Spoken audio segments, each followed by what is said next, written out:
गोपीजनवल्लभा गिरिवरधारी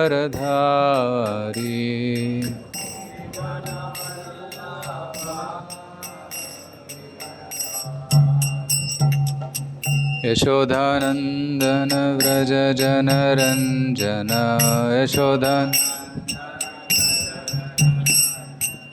यशोदानन्दन व्रज जनरञ्जन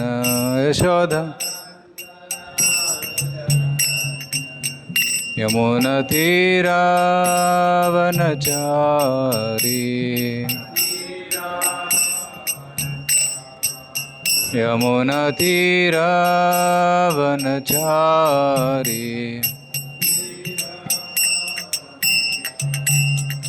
जय राधा माधव कुंज बिहारी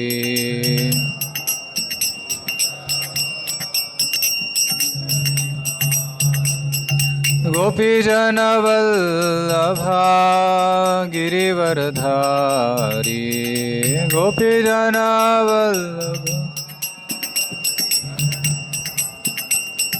यशोदानन्दन व्रज जनरञ्जन यशोदा यमुनतीरावनचारी जय राधा माधव कुंज बिहारी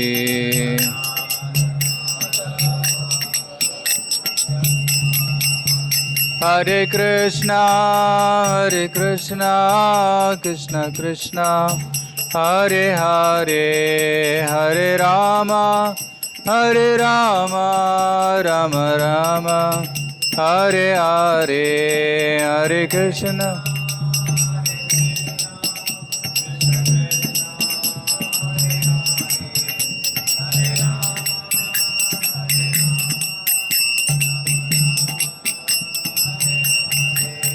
जय राधा विनोद राधे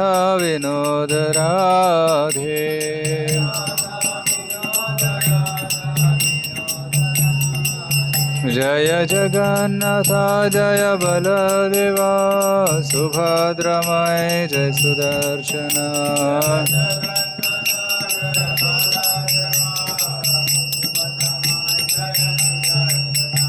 जय गौरनिताय जय गौरनिताय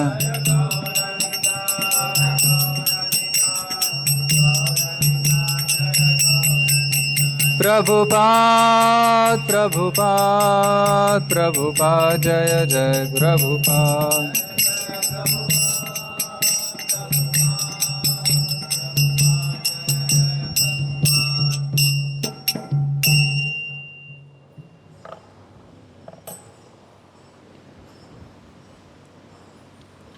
श्री हरिनाम संकीर्तन की जय, श्रीमद् भागवत महापुराण की शील प्रभुपाद की जय।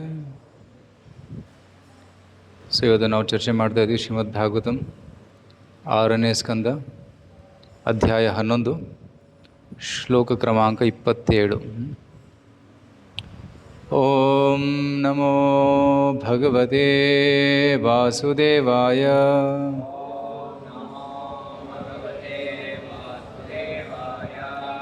ಓಂ ನಮೋ ಭಗವತೆ ವಾಸುದೇವಾಯ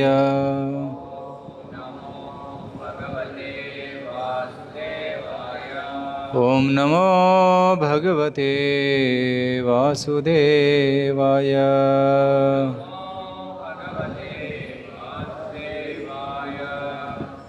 ನಾರಾಯಣಂ ನಮಸ್ಕೃತ್ಯ ನರಂ ಚೈವ ನರೋತ್ತಮಂ ದೇವೀಂ ಸರಸ್ವತೀಂ ವ್ಯಾಸಂ ತತೋ ಜಯಮುದೀರಯೇತ್ ನಷ್ಟಪ್ರಾಯೇಷು ಅಭದ್ರೇಷು ನಿತ್ಯಂ ಭಾಗವತ ಸೇವಯಾ ಭಗವತಿ ಉತ್ತಮ ಶ್ಲೋಕೆ भक्तिर्भवति नैष्ठिकी कृष्णाय वासुदेवाय देवकी नंदनाय च नंदगोपकुमाराय गोविंदाय नमो नमः। सो ಎಲ್ಲರೂ ಹೇಳಿ मम उत्तम श्लोक जनेषु सख्यं संसार चक्रे भ्रमतः स्वकर्मभिः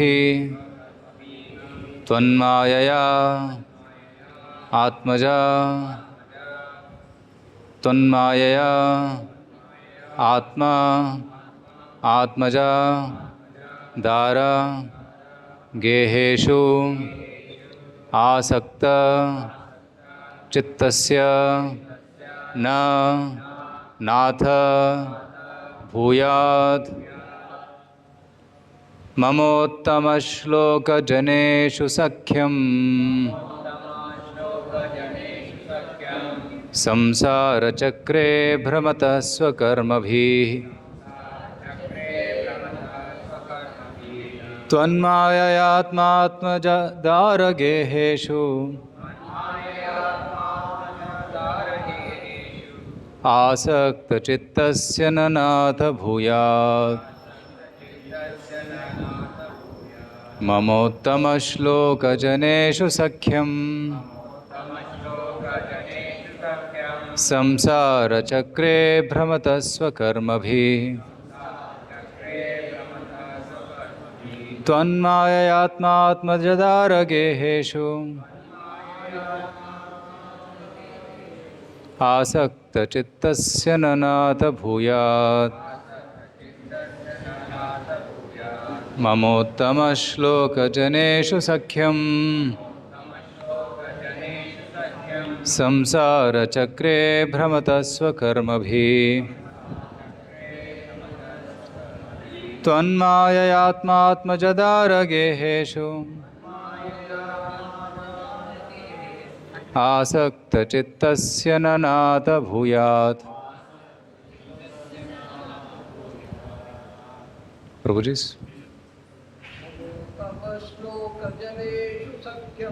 ममोत्तमश्लोकजनेषु सख्यं संसारचक्रे भ्रमतः स्वकर्मभिः त्वन्माययात्मात्मजदारगेहेषु आसक्तचित्तस्य न नाथ भूयात्। ममोत्तमश्लोकजनेषु सख्यं संसारचक्रे भ्रमतः स्वकर्मभिः आत्मात्मजदारगेहेषु आसक्तचित्तस्य न नाथ भूयात्।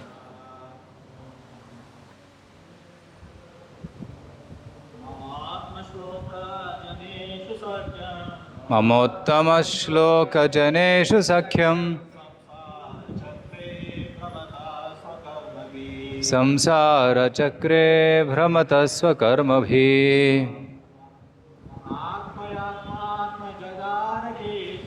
त्वन्माययात्मात्मजदारगेहेषु आसक्तचित्तस्य न नाथ भूयात्। माताजी ममोत्तमश्लोकजनेषु सख्यं संसारचक्रे भ्रमतः स्वकर्मभिः त्वन्माययात्मात्मजदारगेहेषु आसक्तचित्तस्य न नाथ भूयात्।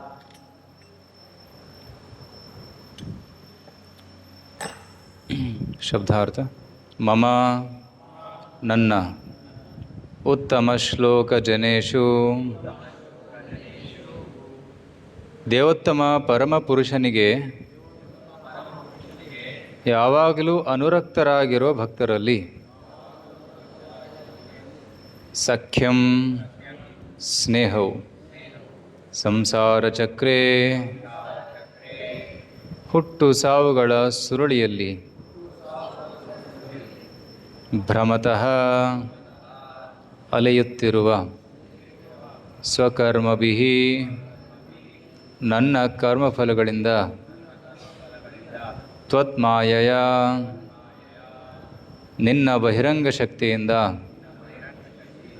ಆತ್ಮ ದೇಹ ಆತ್ಮಜ ಮಕ್ಕಳು ದಾರ ಹೆಂಡತಿ ಗೃಹೇಶು ಮತ್ತು ಮನೆಗಳಲ್ಲಿ ಆಸಕ್ತ ಅಂಟಿಕೊಂಡ ಚಿತ್ತಸ್ಯ ಮನಸ್ಸುಳ್ಳ ನ ಬೇಡ ನಾಥ ಹೇ ನನ್ನ ಭಗವಂತನೇ ಭೂಯಾತ್ ಆಗಲಿ. ಅನುವಾದ ಶಿಲಪ್ರಪಾದರಿಂದ. ಶಿಲಪ್ರಪಾದ್ ಕೀ ಜಯ. ನನ್ನ ಪ್ರಭುವೇ, ನನ್ನ ಸ್ವಾಮಿಯೇ, ಕಾಮ್ಯ ಕರ್ಮಗಳ ಪರಿಣಾಮದಿಂದಾಗಿ ಈ ಲೌಕಿಕ ಪ್ರಪಂಚದಾದ್ಯಂತ ನಾನು ಅಲೆಯುತ್ತಿದ್ದೇನೆ. ಆದುದರಿಂದ ಪುಣ್ಯವಂತರಾದ ಮತ್ತು ವಿದ್ವಾಂಸರಾದ ನಿನ್ನ ಭಕ್ತರ ಸಂಘದಲ್ಲಿ ಸುಖವನ್ನು ಮಾತ್ರ ನಾನು ಬೇಡುತ್ತಿದ್ದೇನೆ. ನನ್ನ ದೇಹ, ಪತ್ನಿ, ಮಕ್ಕಳು ಮತ್ತು ಮನೆ ಇವುಗಳ ವಿಷಯದಲ್ಲಿರುವ ನನ್ನ ವ್ಯಾಮೋಹವು ನಿನ್ನ ಬಹಿರಂಗ ಶಕ್ತಿಯ ಮಾಯೆಯಿಂದ ಮುಂದುವರಿಯುತ್ತಿದೆ. ಆದರೆ ನಾನು ಇನ್ನು ಮುಂದೆ ಅವುಗಳಿಗೆ ಅಂಟಿಕೊಂಡಿರಲು ಬಯಸುವುದಿಲ್ಲ. ನನ್ನ ಮನಸ್ಸು, ನನ್ನ ಪ್ರಜ್ಞೆ ಮತ್ತು ನನ್ನಲ್ಲಿರುವ ಪ್ರತಿಯೊಂದು ನಿನಗೆ ಮಾತ್ರ ಸಂಲಗ್ನವಾಗಿರಲಿ. ಇಲ್ಲಿಗೆ ಶ್ರೀಮದ್ ಭಾಗವತದ 6ನೇ ಸ್ಕಂದದ ವೃತ್ರಾಸುರನ ಅಲೌಕಿಕ ಗುಣಗಳು ಎಂಬ 11ನೆಯ ಅಧ್ಯಾಯದ ಭಕ್ತಿ ವೇದಾಂತ ಭಾವಾರ್ಥವು ಮುಗಿಯಿತು.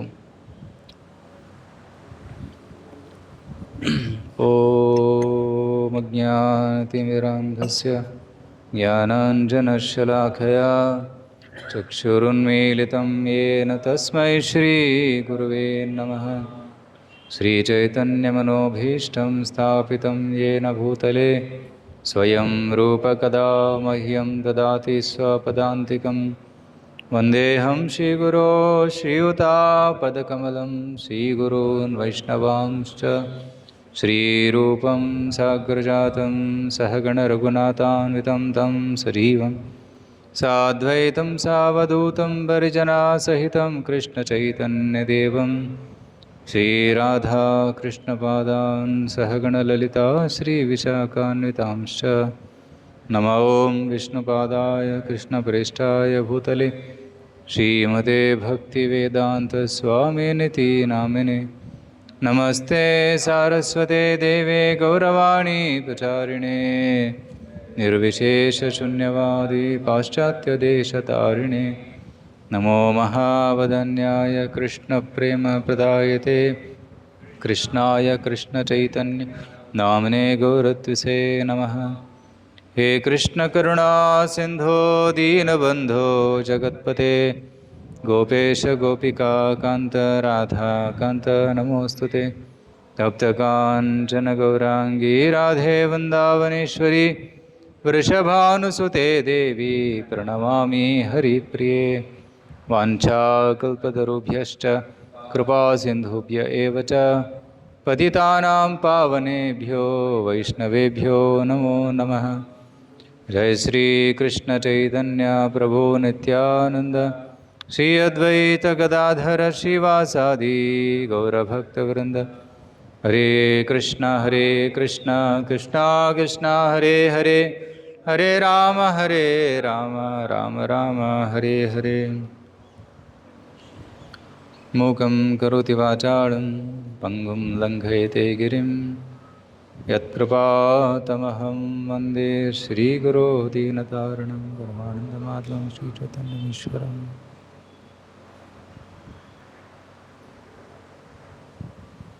ಹರೇ ಕೃಷ್ಣ. ಎಲ್ಲರಿಗೂ ಭಾನುವಾರದ ಶ್ರೀಮದ್ ಭಾಗವತಂ ಕ್ಲಾಸ್ಗೆ ಸ್ವಾಗತ. ಇವತ್ತು ನಾವು ಶ್ರೀಮದ್ ಭಾಗವತದ 6ನೇ ಸ್ಕಂದದಲ್ಲಿ 11ನೇ ಅಧ್ಯಾಯವನ್ನು ಚರ್ಚೆ ಮಾಡ್ತಾ ಇದ್ದೀವಿ. ಸರಿ, 6ನೇ ಸ್ಕಂದದ ವಿಷಯ ಇದು ಪೋಷಣಂ ತದನುಗ್ರಹ. ಪೋಷಣ ಅಂತಂದರೆ ಭಕ್ತರ ರಕ್ಷಣೆ. ಹೇಗೆ ಭಗವಂತ ತನ್ನ ಭಕ್ತರ ರಕ್ಷಣೆ ಮಾಡ್ತಾನೆ ಅನ್ನೋದು 7ನೇ ಸ್ಕಂದದಲ್ಲಿ ಊತಿ ಬರ್ತದೆ. 6ನೇ ಸ್ಕಂದದಲ್ಲಿ ಪದೇ ಪದೇ ಭಗವಂತ ತನ್ನ ಭಕ್ತರಿಗೆ ರಕ್ಷಣೆಯನ್ನು ಕೊಡ್ತಾ ಇದ್ದಾನೆ. ಅಜಾಮಿಳನಿಗೆ ರಕ್ಷಣೆಯನ್ನು ಕೊಟ್ಟ. ಈಗ ಇಲ್ಲಿ ವೃತ್ರಾಸುರನಿಗೆ ಭಗವಂತ ರಕ್ಷಣೆಯನ್ನು ಕೊಡ್ತಾ ಇದ್ದಾನೆ, ಕಾಪಾಡ್ತಾ ಇದ್ದಾನೆ. ಸೊ ಈ ಹಲವಾರು ಕಥೆಗಳಿಂದ ನಮಗೇನು ಗೊತ್ತಾಗ್ತದೆ ಅಂದರೆ ಹೇಗೆ ಭಗವಂತ ತನ್ನ ಭಕ್ತರ ಕೈ ಬಿಡೋದಿಲ್ಲ. ಭಕ್ತರು ಎಲ್ಲೇ ಹೋಗಲಿ, ರಾಕ್ಷಸ ಯೋನಿಯಲ್ಲಿ ಕೂಡ ಹೋಗಲಿ, ಆ ರಾಕ್ಷಸ ಯೋನಿಯಲ್ಲಿ ಕೂಡ ಭಗವಂತ ಭಕ್ತರ ಕೈ ಬಿಡೋದಿಲ್ಲ. ಅಂತಹ ಒಂದು ಅನುಗ್ರಹ ಭಗವಂತಂದು. ವೃತ್ರಾಸುರ, ಅವನ ಹೆಸರು ಅಸುರ. ವೃತ್ರಾಸುರ ಅಂದರೆ ಭಯಂಕರವಾದ ಅಸುರ, ತುಂಬ ದೊಡ್ಡವನು. ಅವನು ಹುಟ್ಟಿದ ಮೇಲೆ ಇಡೀ ಆಕಾಶವನ್ನು ಆವರಿಸಿಕೊಂಡಂತೆ, ಅದಕ್ಕೆ ಅವರ ಹೆಸರು ವೃತ್ರಾಸುರ ಅಂತಾಯಿತು. ಆದರೆ ಈ ಪ್ರಾರ್ಥನೆಗಳನ್ನು ಓದಿದಾಗ ಎಂಥ ಅಸುರ ಇವನು ಅಂತ ಅನಿಸ್ಬೋದು. ಯಾಕಂದರೆ ಪ್ರಾರ್ಥನೆಗಳು ಶುದ್ಧ ಭಕ್ತಿಯ ಪ್ರಾರ್ಥನೆಗಳಿದ್ದಾವೆ. They are like pure devotional service. ಆದರೆ ಅವನ ದೇಹವನ್ನು ನೋಡಿದಾಗ, ಅವನ ಕಾರ್ಯಗಳನ್ನು ನೋಡಿದಾಗ ಅವನ ಭಕ್ತನಂತ ಅನಿಸೋದಿಲ್ಲ. ಆದರೆ ಅವನ ಮನಸ್ಸನ್ನು ಬಿಚ್ಚಿ ನೋಡಿದಾಗ ಅವನು ಮಹಾನ್ ಭಕ್ತ ಅಂತ ಗೊತ್ತಾಗ್ತದೆ. ಸೊ ಕೆಲವೊಮ್ಮೆ ನಾವು ಬಾಹ್ಯ ನೋಟದಿಂದ ಇವರು ಹೀಗಿದ್ದಾರೆ, ಅವರು ಹಾಗಿದ್ದಾರೆ ಅಂತ ನಾವು ಜಡ್ಜ್ಮೆಂಟ್ ಮಾಡ್ತೀವಿ. ಆ್ಯಕ್ಚುಲಿ ಆ ರೀತಿ ಜಡ್ಜ್ಮೆಂಟ್ ಮಾಡೋಕ್ಕೆ ಹೋಗಬಾರ್ದು. ಯಾಕಂದರೆ ಯಾರು ಹೇಗಿದ್ದಾರೆ, ಯಾರು ಯಾರಾಗಿದ್ದಾರೆ ಅನ್ನೋದು ನಮಗೆ ಗೊತ್ತಾಗೋದಿಲ್ಲ. ಸಾಮಾನ್ಯ ವೇಷವನ್ನು ಧರಿಸ್ಕೊಂಡು ಬಂದಿರ್ಬೋದು, ಬಟ್ ಅವರು ಮಹಾನ್ ಭಕ್ತರಾಗಿರ್ಬೋದು, ಹೇಳೋಕ್ಕಾಗೋದಿಲ್ಲ. ಉದಾಹರಣೆ ನೋಡಿ, ಜಡಭರತ ನೋಡೋದಕ್ಕೆ ಕಿವುಡ ಮೂಗನ್ ಥರ ಕಾಣಿಸ್ತಾ ಇದ್ದ, ಆದರೆ ಮಹಾನ್ ಭಕ್ತನಾಗಿದ್ದ. ಹೇಗೆ ಒಂದು ಬೆಂಕಿಯ ಕಂಡ ಅದರ ಮೇಲೆ ಬೂದಿ ಇದ್ದಾಗ ಅದು ಬೆಂಕಿಯ ಒಂದು ಏನಂತಾರೆ ಹೀಟು ಮತ್ತು ಲೈಟು ಕಾಣಿಸೋದಿಲ್ಲ.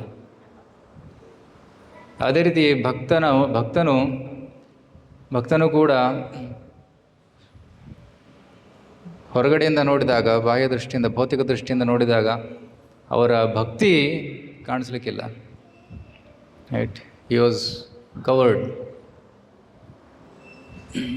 ಆದರೆ ಯಾವಾಗ ಅವರು ಮಾತಾಡ್ತಾರೆ, ರೈಟ್, ಆವಾಗ ಅವರ ವಿಚಾರಗಳು, ಅವರ ಒಂದು ಭಾವನೆಗಳು ನಮಗೆ ಗೊತ್ತಾಗ್ತವೆ. ಸೊ ಈಗ ವೃತ್ರಾಸುರ, ಅವನ ಪ್ರಾರ್ಥನೆಗಳಿಂದ ವೃತ್ರಾಸುರನ ಭಾವಭಕ್ತಿಯನ್ನು ನಾವು ಅರ್ಥ ಮಾಡ್ಕೊಳ್ಬೋದು. ಹಿಂದಿನ ಜನ್ಮದಲ್ಲಿ ವೃತ್ರಾಸುರ ಚಿತ್ರಕೇತು ರಾಜನಾಗಿದ್ದ. ತಮ್ಮೆಲ್ಲ ಕತೆ ಗೊತ್ತಿದೆ, ಕೇಳಿರಬೇಕು. ಚಿತ್ರಕೇತು ರಾಜನಿಗೆ ಮಕ್ಕಳಿರಲಿಲ್ಲ. ತುಂಬ ಕಷ್ಟಪಟ್ಟು ಫೈನಲಿ ಒಂದು ಮಗು ಆಯಿತು. ಅಂಗಿರಾ ಮುನಿಗಳ ಆಶೀರ್ವಾದದಿಂದ ಒಂದು ಮಗು ಹುಟ್ಟಿತು. ಗುರುಗಳು ಹೇಳ್ತಾರೆ, ಮಗುನ ಹೆಸರು ಹರ್ಷಶೋಕ ಅಂತ ಕೊಡು ಅಂತ. 5 ವರ್ಷದವನಾಗಿದ್ದಾಗ ಮಗು ಸತ್ತೋಗ್ತದೆ. ಯಾಕಂದರೆ ಹಲವಾರು ರಾಣಿಯರಿದ್ದರು, ಒಬ್ಬಳಿಂದ ಮಗು ಆಗಿತ್ತು. ಅದಕ್ಕೆ ರಾಜ ಹೆಚ್ಚು ಸಮಯ ಅವಳ ಜೊತೆ ಕಳೀತಾ ಇದ್ದ. ಆದ ಕಾರಣ ಬೇರೆ ರಾಣಿಯರಿಗೆ ಸ್ವಲ್ಪ ದ್ವೇಷ ಉಂಟಾಯಿತು, ಈರ್ಷ್ಯೆ ಉಂಟಾಯಿತು. ಅದಕ್ಕೆ ಒಂದು ದಿನ ವಿಷ ತಿನ್ನಿಸಿ ಆ ಮಗುವನ್ನು ಕೊಂದುಬಿಡ್ತಾರೆ. ಯಾವಾಗ ಮನಸ್ಸಲ್ಲಿ ದ್ವೇಷ ಹುಟ್ಟುತ್ತದೆ, ಆಗ ಮನುಷ್ಯ ಏನನ್ನು ಮಾಡೋಕ್ಕೂ ಸಿದ್ಧ, ಕೊಲ್ಲೋದಕ್ಕೂ ಸಿದ್ಧನಾಗ್ತಾನೆ. ಇಲ್ಲಿ ಮಗುವನ್ನು ಕೊಂದುಬಿಟ್ರು. ಆ ಮಗು ಸತ್ತ ಮೇಲೆ ರಾಜನಿಗೆ ಮತ್ತು ರಾಣಿಗೆ ತುಂಬ ಶೋಕವಾಯಿತು. ಮಗು ಹುಟ್ಟಿದಾಗ ತುಂಬ ಸಂತೋಷ ಆಯಿತು, ಮಗು ಸತ್ತ ಮೇಲೆ ತುಂಬ ದುಃಖ ಆಯಿತು.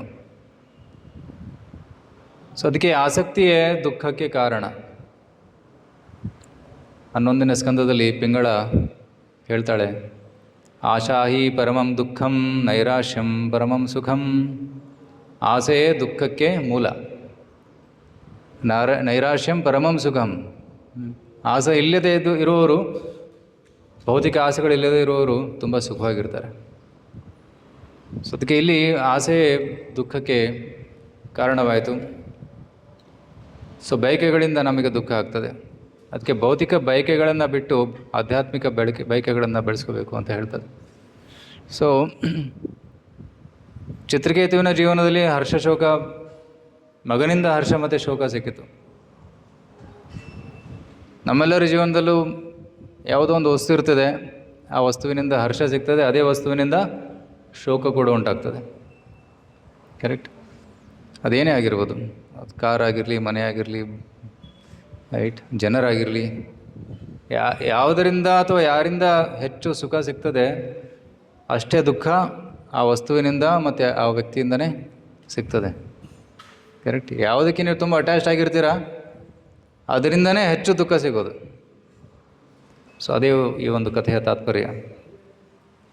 ಮಗು ಸತ್ತ ಮೇಲೆ ಅಂಗಿರ ಮುನಿಗಳು ನಾರದರನ್ನು ಕರ್ಕೊಂಡು ಬರ್ತಾರೆ. ನಾರದರು ಚಿತ್ರಕೇತುಗೆ ಉಪದೇಶವನ್ನು ನೀಡ್ತಾರೆ. ಜನ್ಮ ಮೃತ್ಯುವಿನ ಬಗ್ಗೆ ಹೇಳ್ತಾರೆ, ಆತ್ಮದ ಬಗ್ಗೆ ಹೇಳ್ತಾರೆ, ಜೀವನದ ಗುರಿಯ ಬಗ್ಗೆ ಅವರಿಗೆ ತಿಳಿಸಿಕೊಡ್ತಾರೆ. ಅಷ್ಟೇ ಅಲ್ಲ, ಸತ್ತ ಮಗುವನ್ನು ಜೀವಂತಗೊಳಿಸಿ ಸತ್ತ ಮಗುವಿನ ಬಾಯಿಯಿಂದ ತತ್ವವನ್ನು ಹೇಳಿಸ್ತಾರೆ. ಇಷ್ಟೆಲ್ಲ ಗೊತ್ತಾದ ಮೇಲೆ ಚಿತ್ರಕೇತುವಿನ ಕಣ್ಣು ತೆರೆಯಿತು. ಓಂ ಅಜ್ಞಾನತಿಮಿರಂಧಸ್ಯ ಜ್ಞಾನಾಂಜನ ಶಲಾಕೆ ಚಕ್ಷುಃ ಉನ್ಮೀಲಿತಂ ಯೇನ ತಸ್ಮೈ ಶ್ರೀ ಗುರುವೇ ನಮಃ. ರೈಟ್? ನಾವೆಲ್ಲರೂ ಕುರುಡರು. ಜಗತ್ತಿನಲ್ಲಿ ಸಾಮಾನ್ಯವಾಗಿ ಎಲ್ಲರೂ ಕುರುಡರು. ಪಶ್ಯನಪೀನ ಪಶ್ಯತಿ, ನೋಡಿದರೂ ನೋಡ್ತಾ ಇಲ್ಲ ಜನರು. ನೋಡಿದರೂ ನೋಡ್ತಾ ಇಲ್ಲ. ಪಶ್ಯನಪಿ ನ ಪಶ್ಯತಿ. ಪ್ರತಿ ಕ್ಷಣ ಜನ ಸಾಯ್ತಾ ಇದ್ದಾರೆ, ನೋಡ್ತಾ ಇದ್ದಾರೆ, ಬಟ್ ಅರ್ಥ ಆಗ್ತಾ ಇಲ್ಲ, ನಾನು ಸಾಯ್ತೀನಿ ಅನ್ನೋದು ಅರ್ಥ ಆಗೋದಿಲ್ಲ.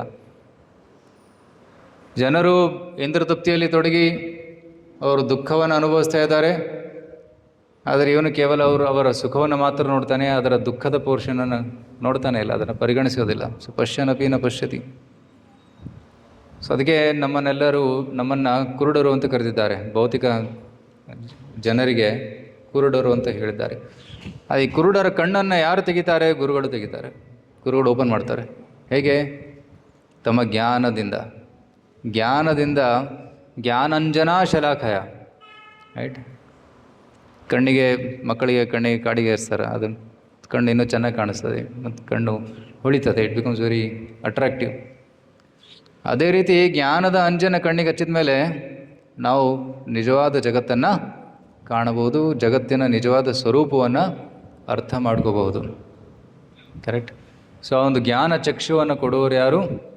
ಗುರುಗಳು. ಸೊ ನಾರದ ಮುನಿಯಿಂದ ಚಿತ್ರಕೇತು ರಾಜನಿಗೆ ಆ ಜ್ಞಾನ ಚಕ್ಷು ದೊರಕಿತು. ನಾನು ಈ ದೇಹವಲ್ಲ, ನಾನು ಆತ್ಮ.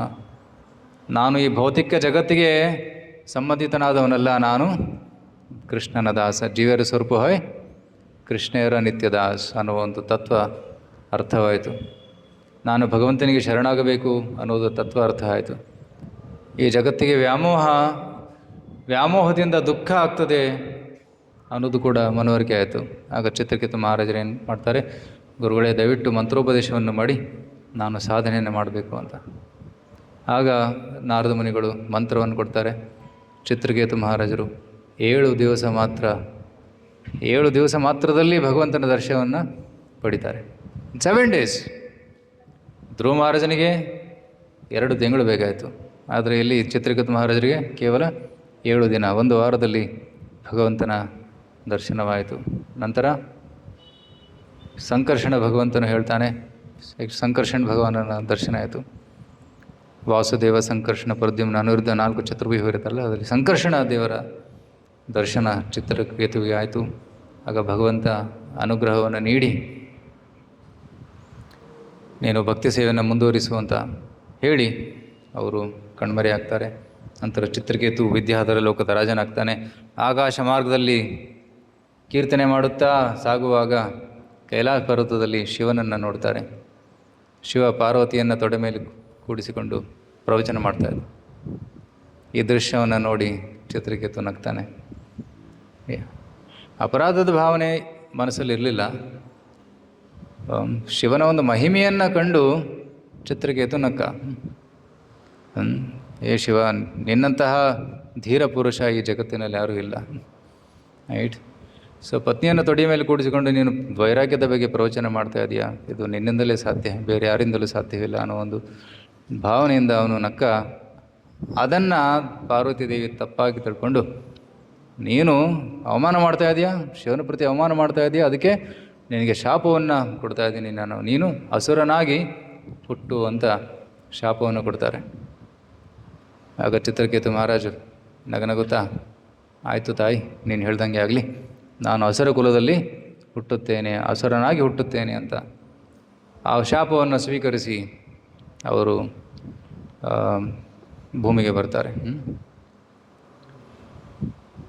ಆ್ಯಕ್ಚುಲಿ ಆ ಶಾಪಕ್ಕೆ ಪ್ರತಿಕಾರ ಮಾಡುವ ಶಕ್ತಿ ಇತ್ತು ಚಿತ್ರಕೇತು ಮಹಾರಾಜರಲ್ಲಿ, ಆದರೆ ಅದನ್ನು ಸ್ವೀಕರಿಸಿಕೊಂಡ್ರು. ಇದು ಭಗವಂತನ ಇಚ್ಛೆ ಅಂತ ಅವರು ಆ ಶಾಪವನ್ನು ಸ್ವೀಕರಿಸಿದರು. ಮಹಾನ್ ಭಕ್ತರಿಗೆ ಶಾಪದ ಪರಿಣಾಮ ಆಗೋದಿಲ್ಲ, ಆದರೂ ಕೂಡ ಭಗವಂತನ ಇಚ್ಛೆ ಇದೆ, ಅದಕ್ಕೋಸ್ಕರ ಅವರು ಆದ ಶಾಪವನ್ನು ಸ್ವೀಕರಿಸ್ತಾರೆ. ಪರೀಕ್ಷಿತ್ ಮಹಾರಾಜರಿಗೂ ಶಾಪ ಸಿಕ್ಕಿತು, 7 ದಿವಸದಲ್ಲಿ ನೀನು ಸಾಯ್ತೀಯ ಅಂತ. ಅದರ ಒಂದು ಕೌಂಟರ್ ಮಾಡುವಂಥ ಶಕ್ತಿ ಇತ್ತು ಅವರ ಹತ್ರ, ಬಟ್ ಇದು ಭಗವಂತನ ಇಚ್ಛೆ ಅಂತ ತಿಳ್ಕೊಂಡು ಅವರು ಆ ಶಾಪವನ್ನು ಸ್ವೀಕರಿಸಿದರು. ಇದು ಭಕ್ತನ ಒಂದು ಭಾವನೆ. ಭಕ್ತನ ಜೀವನದಲ್ಲಿ ಒಳ್ಳೆಯದಾಗಲಿ ಕೆಟ್ಟದಾಗಲಿ ಎಲ್ಲವೂ ಭಗವಂತನ ಅನುಗ್ರಹ ಅಂತ ಅವನು ಭಾವಿಸ್ತಾನೆ. ಒಂದು ವೇಳೆ ಕೆಟ್ಟ ಸಂಗತಿ ಆದರೆ ಭಗವಂತನ ಅನುಗ್ರಹ, ಇಟ್ ಆಲ್ ಕೃಷ್ಣಾಸ್ ಗ್ರೇಸ್. ಏನಾದರೂ ಒಳ್ಳೆಯದಂತ ಆದರೆ ಅದನ್ನು ಕೃಷ್ಣನ ಅನುಗ್ರಹ. ಪಾಂಡವರಿಗೆ ಇಂದ್ರಪ್ರಸ್ಥ ಸಿಕ್ಕಿತು, ಶ್ರೀಮಂತರಾದರು, ಅವರ ಖ್ಯಾತಿ ಎಲ್ಲ ಕಡೆ ಹರಡಿತು, ರಾಜಸು ಯಜ್ಞವನ್ನು ಮಾಡಿದರು, ಎಲ್ಲ ರಾಜರು ಬಂದು ಅವರಿಗೆ ಟ್ಯಾಕ್ಸನ್ನು ಕೊಟ್ಟರು, ಭಾಗವಹಿಸಿದರು. ಪಾಂಡವರು ಕೃಷ್ಣನಿಗೆ ಶರಣಾಗಿದ್ದರು. ಕೆಲವೇ ದಿನಗಳ ನಂತರ ಜೂಜಾಟವಾಯಿತು. ಜೂಜಾಟದಲ್ಲಿ ಸೋತು ಅವರು ಕಾಡಿಗೆ ಹೋಗಬೇಕಾಯಿತು, ಅವ್ರ ಹತ್ರ ಏನೂ ಇರಲಿಲ್ಲ. ಹಾಗೆ ಯುಧಿಷ್ಠಿರ ಮಹಾರಾಜ ಕೂಡ ಇದು ಕೃಷ್ಣನ ಅನುಗ್ರಹ ಅಂತ ಭಾವಿಸಿ ಕಾಡಲ್ಲಿದ್ದ 13 ವರ್ಷ. ರೈಟ್. ಸೊ ಸುಖದಲ್ಲಿ ಅಥವಾ ದುಃಖದಲ್ಲಿ ಭಕ್ತನು ಭಗವಂತನ ಸ್ಮರಣೆ ಮಾಡುತ್ತಾ ಭಕ್ತನಿಗೆ ಶರಣಾಗಿ ಇರ್ತಾನೆ, ಏನು ಕಂಪ್ಲೇಂಟ್ ಮಾಡೋದಿಲ್ಲ. ಮಾರೋ ಬಿ ರಾಖೋವಿ ಜೋ ಇಚ್ಛಾ ತುಮಾರ್ ನಿಜ ದಾಸ ಪ್ರತಿ ತುವ ಅಧಿಕಾರ, ನಿತ್ಯದಾಸ ಪ್ರತಿ ತುವ ಅಧಿಕಾರ. ಸೊ ಭಕ್ತಿನ ಠಾಕೂರ್ ಹೇಳ್ತಾರೆ, ಹೇ ಭಗವಂತ, ನೀನು ನನ್ನ ಜೊತೆ ಏನಾದರೂ ಮಾಡು, ಮಾರೋ ಬಿ ರಾಖೋವಿ. If you want me to die I will die, if you want me to live I will live. ಏನೇ ಆಗಲಿ ನನ್ನ ಜೀವನದಲ್ಲಿ ಎಲ್ಲವೂ ನಿನ್ನ ಒಂದು ಅನುಗ್ರಹ, ಮತ್ತು ನಿನಗೆ ಅದಕ್ಕೆ ಅಧಿಕಾರ ಇದೆ. ಹೇ ಭಗವಂತ, ನಾನು ಅಧಿಕಾರವನ್ನು ನಿನಗೆ ಕೊಟ್ಟಿದ್ದೇನೆ, ನೀನು ನನ್ನ ಜೊತೆ ಏನಾದರೂ ಮಾಡು. ರೈಟ್, ನಾನು ನಿನ್ನ ದಾಸ. ಸೊ ಅದಕ್ಕೆ ಭಕ್ತರು they are not attach to happiness or distress, but devotees are attach to serving Krishna. Right. ತುಮಾರ ಸೇವಾಯ ದುಃಖ ಹೋಯ ಏತೋ ಸೈತೋ ಪರಮ ಸುಖ. ತುಮಾರ ಸೇವಾಯ ದುಃಖ ಹಯ ಯತೋ ಸೈತೋ ಪರಮ ಸುಖ. ಹೇ ಭಗವಂತ, ಕೆಲವೊಮ್ಮೆ ನಿನ್ನ ಸೇವೆ ಮಾಡೋದ್ರಲ್ಲಿ ಕಷ್ಟ ಆಗ್ತದೆ. ರೈಟ್. ಸೊ ತುಂಬ ಪರಿಶ್ರಮ ಪಡಬೇಕಾಗ್ತದೆ, ಬಟ್ ಅದನ್ನು ನಾನು ದುಃಖ ಅಂತ ಗಣಿಸೋದಿಲ್ಲ, ಅದು ಪರಮ ಸುಖ. ಸೇವಾ ಸುಖ ದುಃಖ ಪರಮ ಸಂಪದ ನಾಶಯ ವಿದ್ಯ ದುಃಖ. ಸೊ ಭಕ್ತಿನಾಥ ಅವರು ಹೇಳ್ತಾರೆ, ಸೇವೆಯಲ್ಲಿ ಬರುವಂತಹ ಸುಖ ದುಃಖಗಳು ನಮ್ಮ ಅವಿದ್ಯೆಯನ್ನು ನಾಶ ಮಾಡ್ತವೆ. So that is the special quality. ನಮ್ಮ ಅವಿದ್ಯೆಯನ್ನು ನಾಶ ಮಾಡ್ತವೆ. ಸೇವೆಯಲ್ಲಿ ಬರುವಂತಹ ದುಃಖ ಏನಿದೆ ಅದು ನಮ್ಮ ಪಾಪ ಕರ್ಮಗಳನ್ನೆಲ್ಲ ನಾಶ ಮಾಡ್ತದೆ. ರೈಟ್. ಸೊ ದಟ್ಸ್ ವೈ ಸೇವೆಯಲ್ಲಿ ಆಗುವಂಥ ಏನೇ ಅಡಚಣೆಗಳಿರಲಿ ಅದನ್ನು ನಾವು ಭಗವಂತನ ಅನುಗ್ರಹ ಅಂತ ಭಾವಿಸಿ ನಾವು ಸೇವೆಯನ್ನು ಮುಂದುವರಿಸಬೇಕು. ಇಲ್ಲಿ ಚಿತ್ರಕೇತು ಭಗವಂತನ ಸೇವೆನೇ ಮಾಡ್ತಾ ಇದ್ದ, ಕೀರ್ತನೆಯೇ ಮಾಡ್ತಾ ಇದ್ದ. ಆದರೆ ಭಗವಂತನ ಇಚ್ಛೆ ಏನಿತ್ತು, ನೀನು ಅಸುರನಾಗುವಂತ. ಆಯಿತು ಭಗವಂತ, ನಿನ್ನೆ ಇಚ್ಛೆ ಇದ್ದರೆ ನಾನು ಅಸುರ ಕುಲದಲ್ಲಿ ಹುಟ್ಟುತ್ತೇನೆ ಅಂತ ವೃತ್ರಾಸುರನಾಗಿ ತ್ವಷ್ಟನ ಮಗನಾಗಿ ಹುಟ್ಟುತ್ತಾನೆ. ತ್ವಷ್ಟನ ಒಂದು ಇಚ್ಛೆ ಏನಿತ್ತು, ಈ ಅಸುರ ಇಂದ್ರನನ್ನು ಕೊಲ್ಲಬೇಕು, ಯಾಕೆಂದರೆ ಇಂದ್ರ ನನ್ನ ಇನ್ನೊಬ್ಬ ಮಗನನ್ನು ಕೊಂದಿದ್ದಾನೆ, ವಿಶ್ವರೂಪನನ್ನು ಕೊಂದಿದ್ದಾನೆ. ಅದಕ್ಕಾಗಿ ಸೇಡ್ ತೀರಿಸ್ಕೊಳ್ಳೋದಕ್ಕೆ ತ್ವಷ್ಟ ಒಂದು ಯಜ್ಞವನ್ನು ಮಾಡಿ ಆ ಯಜ್ಞದಿಂದ ಒಬ್ಬ ಭಯಂಕರವಾದ ರಾಕ್ಷಸನನ್ನು ಸೃಷ್ಟಿ ಮಾಡಿದ. ಆದರೆ ಉಚ್ಚಾರಣೆ ಮಾಡುವ ಸಮಯದಲ್ಲಿ, ಮಂತ್ರೋಚ್ಚಾರಣೆ ಮಾಡುವ ಸಮಯದಲ್ಲಿ ಸ್ವಲ್ಪ ತಪ್ಪಾಯಿತು. ರೈಟ್. ಇಂದ್ರ ಶತ್ರೋಹೋ ಅಂತ ಹೇಳಬೇಕಿತ್ತು. ಇಂದ್ರನ ಶತ್ರು ಹುಟ್ಟಬೇಕು, ಅವನು ಇಂದ್ರನನ್ನು ಕೊಲ್ಲಬೇಕು ಅಂತ ಒಂದು ಭಾವನೆ ಇತ್ತು. ಆದರೆ ಉಚ್ಚಾರಣೆ ಮಾಡುವಾಗ ಇಂದ್ರನಿಂದ ಯಾರು ಕೊಲ್ಲಲ್ಪಡ್ತಾರೆ ಅಂತಹ ರಾಕ್ಷಸ ಹುಟ್ಟುಬಿಟ್ಟ. Right, one will be killed by Indra. ಅಂತಹ ರಾಕ್ಷಸ ಹುಟ್ಟಿದ. ಸೊ ವೃತ್ರಾಸುರ ಹುಟ್ಟಿದ. ಸೊ ತಂದೆಯ ಅನುಮತಿಯಂತೆ ವೃತ್ರಾಸುರ ದೇವತೆಗಳ ಜೊತೆ ಯುದ್ಧ ಮಾಡೋಕ್ಕೆ ಹೋಗ್ತಾನೆ.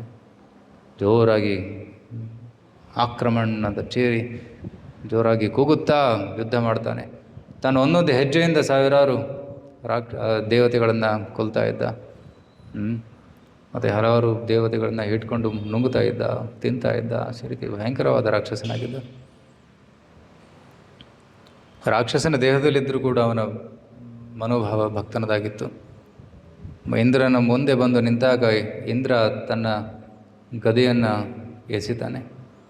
ಆಗ ವೃತ್ರಾಸುರ ಅದನ್ನು ಹಿಡಿದುಕೊಂಡು ವಾಪಸ್ ಎಸಿತಾನೆ. ಅದು ಐರಾವತನ ಹಣೆಗೆ ಬಡೀತು.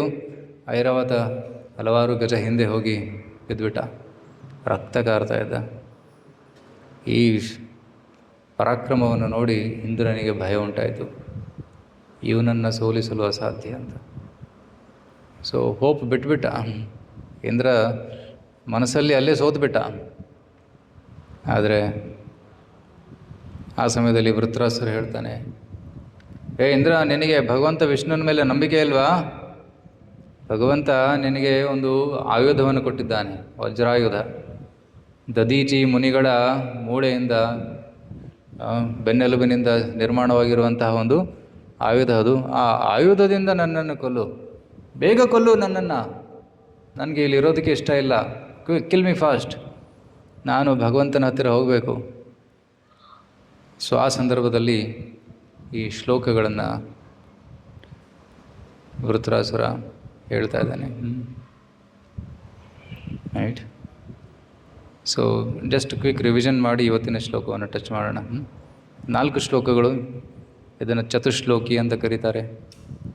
24, 25, 26, 27 ಈ 4 ಶ್ಲೋಕಗಳಲ್ಲಿ ವೃತ್ರಾಸುರನ ಭಾವನೆಗಳು, ಭಕ್ತಿಯ ಭಾವನೆಗಳನ್ನು ನಾವು ತಿಳ್ಕೊಬೋದು. ಅಹಂ ಹರೇ ತವ ಪಾದೈಕ ಮೂಲ ದಾಸಾನುದಾಸೋ ಭವಿತಾಸ್ಮಿ ಭೂಯಃ ಮನಸ್ಮರೇತಾಶುಪತೇರ್ಗುಣಾಂಸ್ತೆ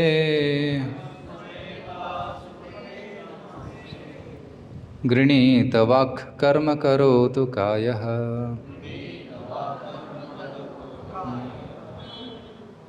ಓ ಹರಿ, ಹೇ ಭಗವಂತ, ನಾನು ಅಹಂ ತವ ಪಾದೈಕ ಮೂಲ ದಾಸಾನುದಾಸೋ ಭವಿತಾಸ್ಮಿ. ನಾನು ನಿನ್ನ ಪಾದಾಶ್ರಯವನ್ನು ಪಡೆದ ಭಕ್ತರ ದಾಸನಾಗಬೇಕು. ರೈಟ್. ಪಾದೈಕ ಮೂಲ ದಾಸ ಅನುದಾಸ. ನಿನ್ನ ಪಾದದಾಶ್ರಯ ಪಡೆದವರು ದಾಸರು, ಆ ದಾಸರ ದಾಸ ನಾನಾಗಬೇಕು. ಭವಿತಾಸ್ಮಿ ಭೂಯಃ. ನನ್ನ ಮನಸ್ಸು ಸ್ಮರೇತ ಆಶುಪತೇರ್ ಗುಣಾಂಶ. ಆಶುಪತೆ ಅಂತಂದರೆ ನನ್ನ ಪ್ರಾಣನಾಥ, ನಿನ್ನ ಸ್ಮರಣೆ ನಾನು ನನ್ನ ಮನಸ್ಸಲ್ಲಿ ಸದೈವ ಮಾಡಬೇಕು. ಮನಸ್ಮರೇತ ಆಶುಪತೇರ್. ಮತ್ತು ನಿನ್ನ ಗುಣಗಳ ಸ್ಮರಣೆಯನ್ನು ಮಾಡಬೇಕು. ಗೃಣೀತ ವಾಕ್, ನನ್ನ ನಾಲಿಗೆಯಿಂದ ನಿನ್ನ ನಾಮೋಚ್ಚಾರಣೆಯನ್ನು ಮಾಡಬೇಕು. ನಿನ್ನ ಗುಣಗಳನ್ನು ವರ್ಣನೆ ಮಾಡಬೇಕು ನಾನು. ಕರ್ಮ ಕರೋತು ಕಾಯ, ನನ್ನ ಕಾಯ, ನನ್ನ ದೇಹದಿಂದ ನಿನಗೆ ಹಲವಾರು ಸೇವೆಗಳನ್ನು ಸಲ್ಲಿಸಬೇಕು ನಾನು ಅಂತ ಇಲ್ಲಿ ಪ್ರಾರ್ಥನೆಯನ್ನು ಮಾಡ್ತಾ ಇದ್ದಾನೆ. ಯಾವ ಅಸುರ ಈ ರೀತಿ ಪ್ರಾರ್ಥನೆ ಮಾಡ್ತಾನೆ ಹೇಳಿ? ಹಿರಣ್ಯಕಶಿಪು ಅಂತ ಪ್ರಾರ್ಥನೆ ಮಾಡ್ತಾ ಇದ್ದ, ವಿಷ್ಣು ನಿನ್ನನ್ನು ಕೊಂದು ನಿನ್ನ ರಕ್ತದಿಂದ ನನ್ನ ಸತ್ತ ಅಣ್ಣನಿಗೆ ತರ್ಪಣವನ್ನು ಕೊಡ್ತೀನಿ ಅಂತ ಹೇಳ್ತಾ ಇದ್ದ. ಅದು ಅಸುರರ ಭಾವನೆ. ಸೊ ಭಕ್ತನ ಭಾವನೆ ಈ ರೀತಿ ಇರ್ತದೆ. ಅಸುರರ ಭಾವನೆ ಭಗವಂತನಿಗೆ ಪ್ರತಿಕೂಲವಾಗಿರ್ತದೆ, ಭಕ್ತರ ಭಾವನೆ ಭಗವಂತನಿಗೆ ಅನುಕೂಲವಾಗಿರುತ್ತದೆ. ಅದಕ್ಕೆ ಭಕ್ತಿ ಅಂತಾರೆ. ರೈಟ್. ಅನುಕೂಲಸ್ಯ ಕೃಷ್ಣ ಅನುಶೀಲನಂ ಭಕ್ತಿರುತ್ತಮ. ಕೃಷ್ಣನಿಗೆ ಅನುಕೂಲಕರವಾದಂಥ ಭಾವನೆ, ಕೃಷ್ಣನಿಗೆ ಸೇವೆ ಸಲ್ಲಿಸುವ ಭಾವನೆ, ಆನಂದ ಕೊಡುವಂಥ ಭಾವನೆ ಇರ್ತದೆ. ಅದರ ಅಸುರರ ಭಾವನೆಯನ್ನು ಕೃಷ್ಣನಿಗೆ ತೊಂದರೆ ಕೊಡಬೇಕು, ಕಷ್ಟ ಕೊಡಬೇಕು, ಭಕ್ತರಿಗೆ ಕಿರುಕುಳ ಕೊಡಬೇಕು. ಅದು ಅಸುರರ ಭಾವನೆ. ಸೊ ಇಲ್ಲಿ ಭಗವಂತನ ದಾಸನಾಗಬೇಕು ನಾನು ಅಂತ ಇಲ್ಲಿ ಬೇಡ್ಕೊತಾ ಇದ್ದಾನೆ. ಸೊ ಇಲ್ಲಿ ಭಗವಂತನ ದಾಸ ಯಾರು? ನಾರದರು, ನಾರದ ಮುನಿ. ವೃತ್ರಾಸುರನ ಗುರುಗಳು ಯಾರು? ನಾರದ ಮುನಿಗಳು. ಚಿತ್ರಕೇತು ಮಹಾರಾಜನ ಗುರುಗಳು ನಾರದ ಮುನಿ. ಸೊ ಅವರು ತಮ್ಮ ಗುರುಗಳಾದಂತಹ ನಾರದ ಮುನಿಯ ಸ್ಮರಣೆ ಮಾಡ್ತಾ ಇದ್ದಾರೆ. ಯಾವಾಗ ನಾನು ನನ್ನ ಗುರುಗಳ ಹತ್ತಿರ ಹೋಗ್ತೀನಿ ಅಂತ ಅಂತಹ ಒಂದು ಆಸೆಯನ್ನು ಇಲ್ಲಿ ವ್ಯಕ್ತಪಡಿಸ್ತಾ ಇದ್ದಾರೆ.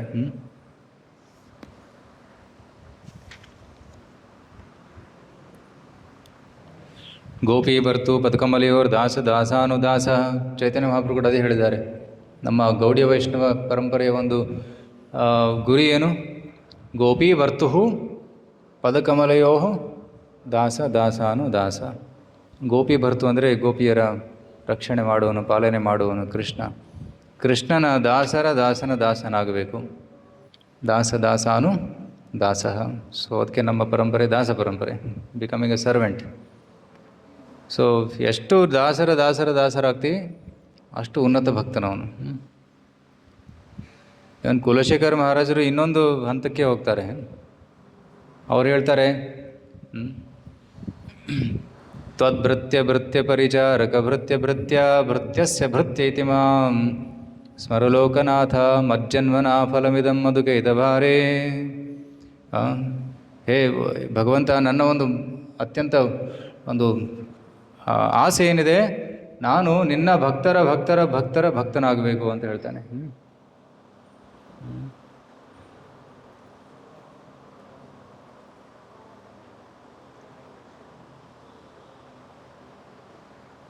ತ್ವದ್ಭೃತ್ಯ ಪರಿಚಾರಕ ಭೃತ್ಯ ಏನು ಹೇಳ್ತಾನೆ?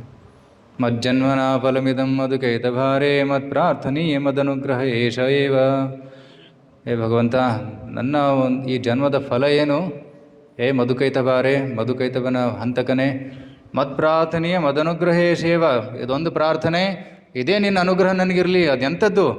ನಿನ್ನ ಭೃತ್ಯರ ಪರಿಚಾರಕ ಭೃತ್ಯ 7 ಸಲ ಹೇಳ್ತಾ ಇದ್ದಾರೆ. ಭೃತ್ಯ ಅಂದರೆ ಸೇವಕ, ಪರಿಚಾರಕ ಅಂದ್ರೆ ಸೇವಕನೇ. ಸೊ 7 ಸಲ ಹೇಳ್ತಾ ಇದ್ದಾರೆ, ನಿನ್ನ ದಾಸನಾಗಬೇಕು ನಾನು.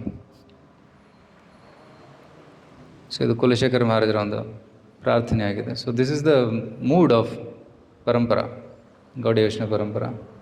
ಶ್ರೀ ರಾಧಾ ವಿನೋದ್ ಜಿ ಕೀ ಜೈ.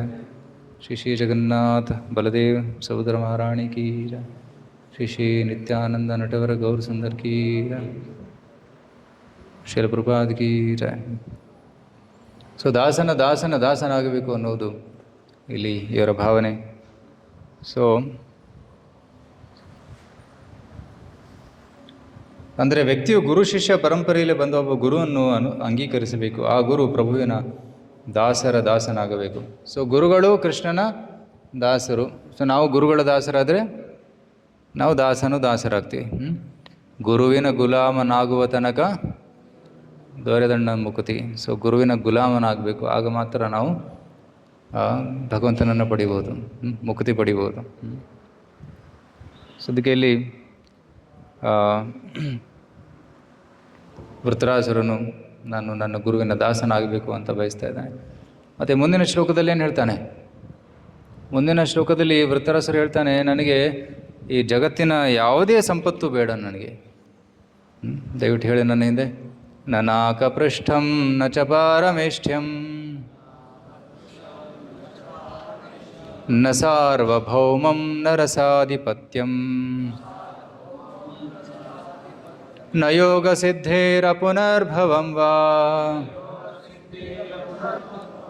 ಸಮಂಜಸತ್ವಾ ವಿರಹಯ್ಯ ಕಾಂಕ್ಷೆ. ನನಾಕಪೃಷ್ಠಂ, ನನಗೆ ಧ್ರುವಲೋಕ ಬೇಡ. ನಚ ಪಾರಮೇಷ್ಠಂ, ನನಗೆ ಬ್ರಹ್ಮನ ಸ್ಥಾನ ಬೇಡ. ಬ್ರಹ್ಮಲೋಕ, ಸತ್ಯಲೋಕ ಬೇಡ ನನಗೆ ಅಂತ. ನ ಸಾರ್ವಭೌಮಂ, ನನಗೆ ಈ ಭೂಮಂಡಲದ ಸಾರ್ವಭೌಮತ್ವ ಬೇಡ. ಮತ್ತು ನ ರಸಾಧಿಪತ್ಯಂ, ಪಾತಾಳ ಅಥವಾ ರಸಾತಲದ ಆಧಿಪತ್ಯ ನನಗೆ ಬೇಡ. ಆ್ಯಕ್ಚುಲಿ ರಸಾತಲವನ್ನು ಬಿಲಸ್ವರ್ಗ ಅಂತ ಕರೀತಾರೆ. ಅದು ಇಂದ್ರನ ಲೋಕ ಸ್ವರ್ಗ. ಭೂಮಿಯಲ್ಲಿ ಕೂಡ ಭೌಮ ಸ್ವರ್ಗ ಇದೆ, ಅದು ಜಂಬುದ್ವೀಪದಲ್ಲಿರುವಂತಹ ಹಲವಾರು ವರ್ಷಗಳು, ಅದಕ್ಕೆ ಭೌಮ ಸ್ವರ್ಗ ಅಂತ ಕರೀತಾರೆ. ಕೆಳಗಡೆ ಇನ್ನೊಂದಿದೆ ಬಿಲಸ್ವರ್ಗ, ನೀವು 5ನೇ ಸ್ಕಂದದಲ್ಲಿ ಒಂದು ಅಧ್ಯಾಯ ಇದೆ, ರೈಟ್, ಸಬ್ಟೆರೇನಿಯನ್ ಹೆವೆನ್ಲಿ ಪ್ಲಾನೆಟ್ಸ್ ಅಂತ, ರೈಟ್, ಭೂಮಿ ಒಳಗಡೆ ಇರುವಂತಹ, ಪಾತಾಳದಲ್ಲಿರುವಂತಹ ಸ್ವರ್ಗಲೋಕ, ಅಲ್ಲೂ ಕೂಡ ಸಾಕಷ್ಟು ಸಂಪತ್ತು ಐಶ್ವರ್ಯವಿದೆ. ಅಸುರರು ಅದನ್ನು ಭೋಗಿಸ್ತಾರೆ. ನನಗೆ ರಸಾಧಿಪತ್ಯ ಕೂಡ ಬೇಡ, ನನಗೆ ಯೋಗ ಸಿದ್ಧಿ ಬೇಡ. ಯೋಗ ಸಿದ್ಧಿ ಅಂತಂದ್ರೆ ಏನು? ಅಷ್ಟಸಿದ್ಧಿಗಳಿವೆ. ಅಷ್ಟಸಿದ್ಧಿಗಳು ಗೊತ್ತಾ? 8 ಮಿಸ್ಟಿಕ್ ಪವರ್ಸ್. ಅಣಿಮ ಅಂದರೆ ಒಂದು ಅಣುಗಿಂತಲೂ ಚಿಕ್ಕವನಾಗ್ಬೋದು ಅವನು. ಅವನನ್ನು ಏರ್ಟೈಟ್ ಚೇಂಬರಲ್ಲಿ ಪ್ಯಾಕ್ ಮಾಡಿಡಿ, ಅವನು ಅಣುವಿನ ಮಧ್ಯದಿಂದ ಹೊರಗೆ ಬಂದುಬಿಡ್ತಾನೆ. ಅಷ್ಟು ಸಣ್ಣವನಾಗ್ತಾನೆ ಅಣಿಮ. ಮಹಿಮ ಅಂದರೆ ದೊಡ್ಡ ಬೆಟ್ಟದ ಥರ. ಈಗ ಹನುಮಂತ ಸಮುದ್ರವನ್ನು ಜಿಗಿಯುವಾಗ ದೊಡ್ಡ ದೇಹವನ್ನು ಅಂಗೀಕರಿಸಿದ, ಅಂತಹ ಒಂದು ದೇಹಕ್ಕೆ, ಅಂಥ ಒಂದು ಸಿದ್ಧಿಗೆ ಮಹಿಮಾ ಅಂತಾರೆ. ಅಣಿಮ, ಮಹಿಮ. ಲಘಿಮ ಅಂದರೆ ಒಂದು ಹತ್ತಿ ಥರ, ಕಾಟನ್ ಥರ ಲೈಟ್ ಆಗೋದು, ಗಾಳಿಯಲ್ಲಿ ತೇಲ್ಕೊಂಡು ಹೋಗ್ಬೋದು, ಸೂರ್ಯನ ಕಿರಣದ ಮೇಲೆ ಅವನು ನಡ್ಕೊಂಡು ಹೋಗ್ಬೋದು. ಸೊ ಲಘಿಮ. ಅಣಿಮ, ಲಘಿಮ, ಮಹಿಮ, ಪ್ರಾಪ್ತಿ, ಪ್ರಕಾಮ್ಯ, ಈಶಿತ್ವ, ವಶಿತ್ವ, ಕಾಮವಸಾಯಿತ, ಈ ರೀತಿ ಟೋಟಲಿ 8 ಸಿದ್ಧಿಗಳಿವೆ, ರೈಟ್. ಅವನು ಇಲ್ಲಿ ಕೂತ್ಕೊಂಡು ಕಾಶ್ಮೀರಿನ ಆ್ಯಪಲ್ ಎತ್ಕೊಂಡು ಇಲ್ಲಿ ತಿನ್ಬೋದು. ಕಾಶ್ಮೀರ ಹೋಗ್ಬೇಕಂತಿಲ್ಲ, ಇಲ್ಲಿ ಕೂತ್ಕೊಂಡೆಲ್ಲ ತಿನ್ಬೋದು, ಎಲ್ಲ ನೋಡ್ಬೋದು, ಕಣ್ಣು ಮುಚ್ಕೊಂಡು ಬುಕ್ ಓದ್ಬೋದು.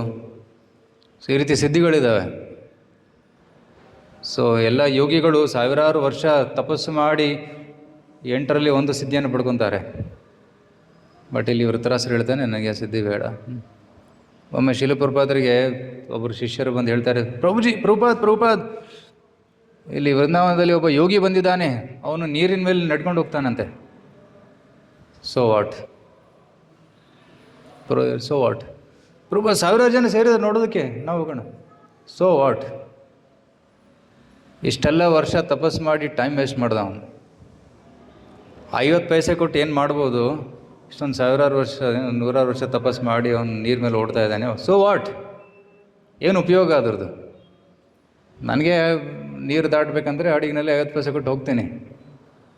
ಬಟ್ ಭವಸಾಗರವನ್ನು ದಾಟೋದಂದರೆ ಅದನ್ನು ಒಪ್ತೀನಿ. ಭವಸಾಗರವನ್ನು ದಾಟುವಂತಹ ಒಂದು ಸಿದ್ಧಿ ಸಿಕ್ಕಿದರೆ ಓಕೆ. ಬಟ್ ನೀರಿನ ಮೇಲೆ ನಡ್ಕೊಂಡು ಹೋಗೋ ಸಿದ್ಧಿ, ಅದು ಏನು ಉಪಯೋಗ, right? And some people have levitation power. ಧ್ಯಾನಕ್ಕೆ ಕೂತ್ಕೊಂಡು ಗಾಳಿಯಲ್ಲಿ ತೇಲ್ತಾರೆ. ಇದ್ದಾರೆ ಯೋಗಿಗಳು. ಇದನ್ನು ನೋಡಿ ದೇವ್ರು ಬಂದರು ಅಂತಾರೆ. ಎಂಥ ದೇವರು, ರೈಟ್? ಒಂದು ಮ್ಯಾಗ್ನೆಟ್ ಒಂದು ಮುಂದೆ ಒಂದು ಹಿಂದೆ ಇಟ್ಬಿಟ್ರೆ ಅದನ್ನು ತೇಲ್ತದೆ. So it's nothing, it's all science, it's nothing spiritual. ಇದು ಆಧ್ಯಾತ್ಮಿಕವಲ್ಲ. ಬಟ್ ಜನ ಅದನ್ನು ನೋಡಿ ಹೋಗ್ತಾರೆ. ದೇವರು ಬಂದರು. ಯೋಗ ಸಿದ್ಧಿ ಬೇಡ ಅಂತಾನೆ. ಅಪುನರ್ಭವಂ, ಆ್ಯಂಡ್ ದಿಸ್ ಇಸ್ ಸಮಥಿಂಗ್. ಅಪುನರ್ಭವಂ, ಮೋಕ್ಷ. ಭವ ಅಂತಂದರೆ ಹುಟ್ಟುವುದು, ಪುನರ್ಭವ ಅಂದರೆ ಮತ್ತೆ ಹುಟ್ಟುವುದು, ಅಪುನರ್ಭವ ಅಂದರೆ ಮತ್ತೆ ಹುಟ್ಟದೇ ಇರುವುದು. ಅದನ್ನು ಬೇಡ ನನಗೆ, ಅಂದರೆ ಮೋಕ್ಷನೂ ಬೇಡ ಅಂತಾನೆ. ಅದೇನು ಬೇಕು? ಸಮಂಜಸತ್ವ ವಿರಹಯ್ಯ ಕಾಂಕ್ಷೆ.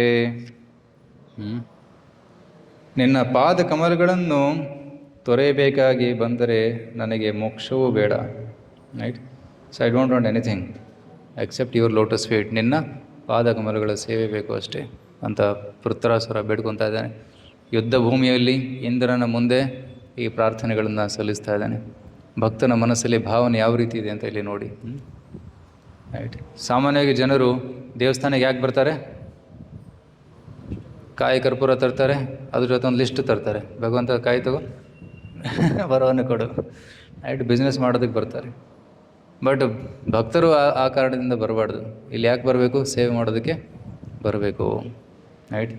ಸೊ ಕೆಲವರು ಶೃಂಗಾರ ಸೇವೆ ಮಾಡ್ತಾರೆ, ಕೆಲವರು ಕಿಚನಲ್ಲಿ ಸೇವೆ ಮಾಡ್ತಾರೆ, ಕೆಲವರು ಹೂಮಾಲೆ ಸೇವೆ ಮಾಡ್ತಾರೆ, ಕೆಲವರು ವ್ಯವಸ್ಥೆಯನ್ನು ನೋಡ್ಕೊತಾರೆ, ಕೆಲವರು ಸ್ವಚ್ಛತೆಯನ್ನು ನೋಡ್ತಾರೆ, ಕೆಲವರು ಪ್ರಚಾರ ನೋಡ್ಕೊತಾರೆ, ಸೊ ಕೆಲವರು ಸೆಕ್ಯೂರಿಟಿ ನೋಡ್ಕೊತಾರೆ.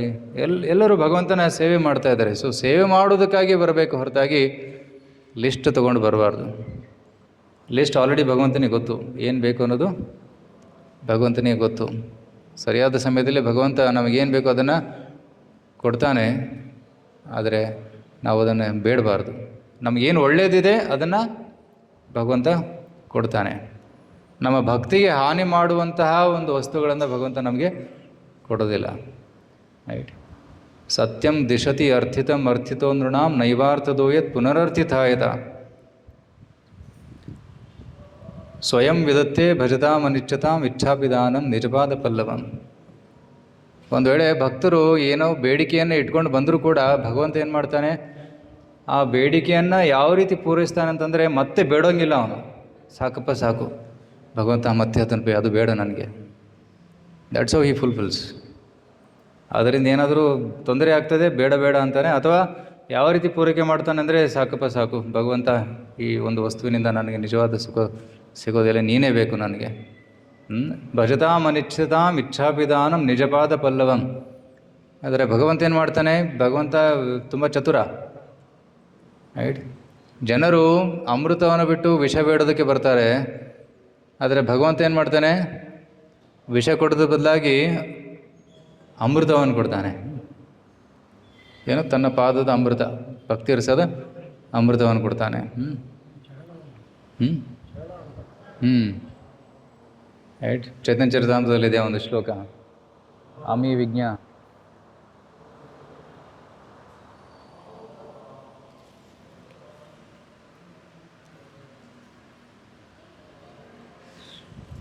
ಎಲ್ಲರೂ ಹೇಳಿ. ಕೃಷ್ಣ ಕಹೇ ಆಮ ಭಜೆ ಮಾಗೆ ವಿಷಯ ಸುಖ,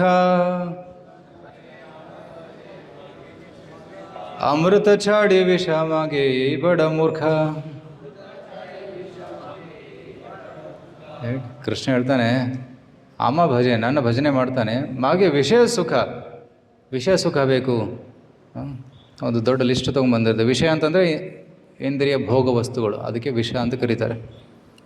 ಸಂಸ್ಕೃತದಲ್ಲಿ ಡೆಫಿನಿಷನ್ ನೋಡಿ ಹೇಗಿದೆ, ವಿಷ, ಭೌತಿಕ ವಸ್ತುಗಳಿಗೆ ವಿಷ ಅಂತ ಕರೆದಿದ್ದಾರೆ, ವಿಷಯ ವಸ್ತು ಅಂತ ಕರೀತಾರೆ. ಅಮೃತ ಛಾಡಿ ವಿಷ ಮಾಗೆ, ನನ್ನ ಭಕ್ತಿ ಅಮೃತವನ್ನು ಬಿಟ್ಟು ಏನು ಬೇಡ್ತಾ ಇದ್ದಾನೆ, ವಿಷ ಮಾಗೆ, ವಿಷ ಬೇಡ್ತಾ ಇದ್ದಾನೆ. ಈ ಬಡ ಮೂರ್ಖ, ದೊಡ್ಡ ಮೂರ್ಖ ಏನು. ಆಮೆ ವಿಜ್ಞಾಯೈ ಮೂರ್ಖೆ ವಿಷಯಕ್ಕೆ ನದಿವಾ ಸ್ವಚರಣಾಮೃತ ದಿಯ ವಿಷಯ ಭುಲಾಯಿಬ. ಆದರೆ ಭಗವಂತ ಹೇಳಿದ, ನಾನು ಮೂರ್ಖನಲ್ಲ, ನನಗೂ ಗೊತ್ತು ಇವನು ಏನು ಒಳ್ಳೆಯದು ಅನ್ನೋದು ನನಗೆ ಗೊತ್ತು. ಅದಕ್ಕೆ ಯಾಕೆ ವಿಷ ಕೊಡಲಿ, ನಾನು ವಿಷ ಕೊಡೋದಿಲ್ಲ.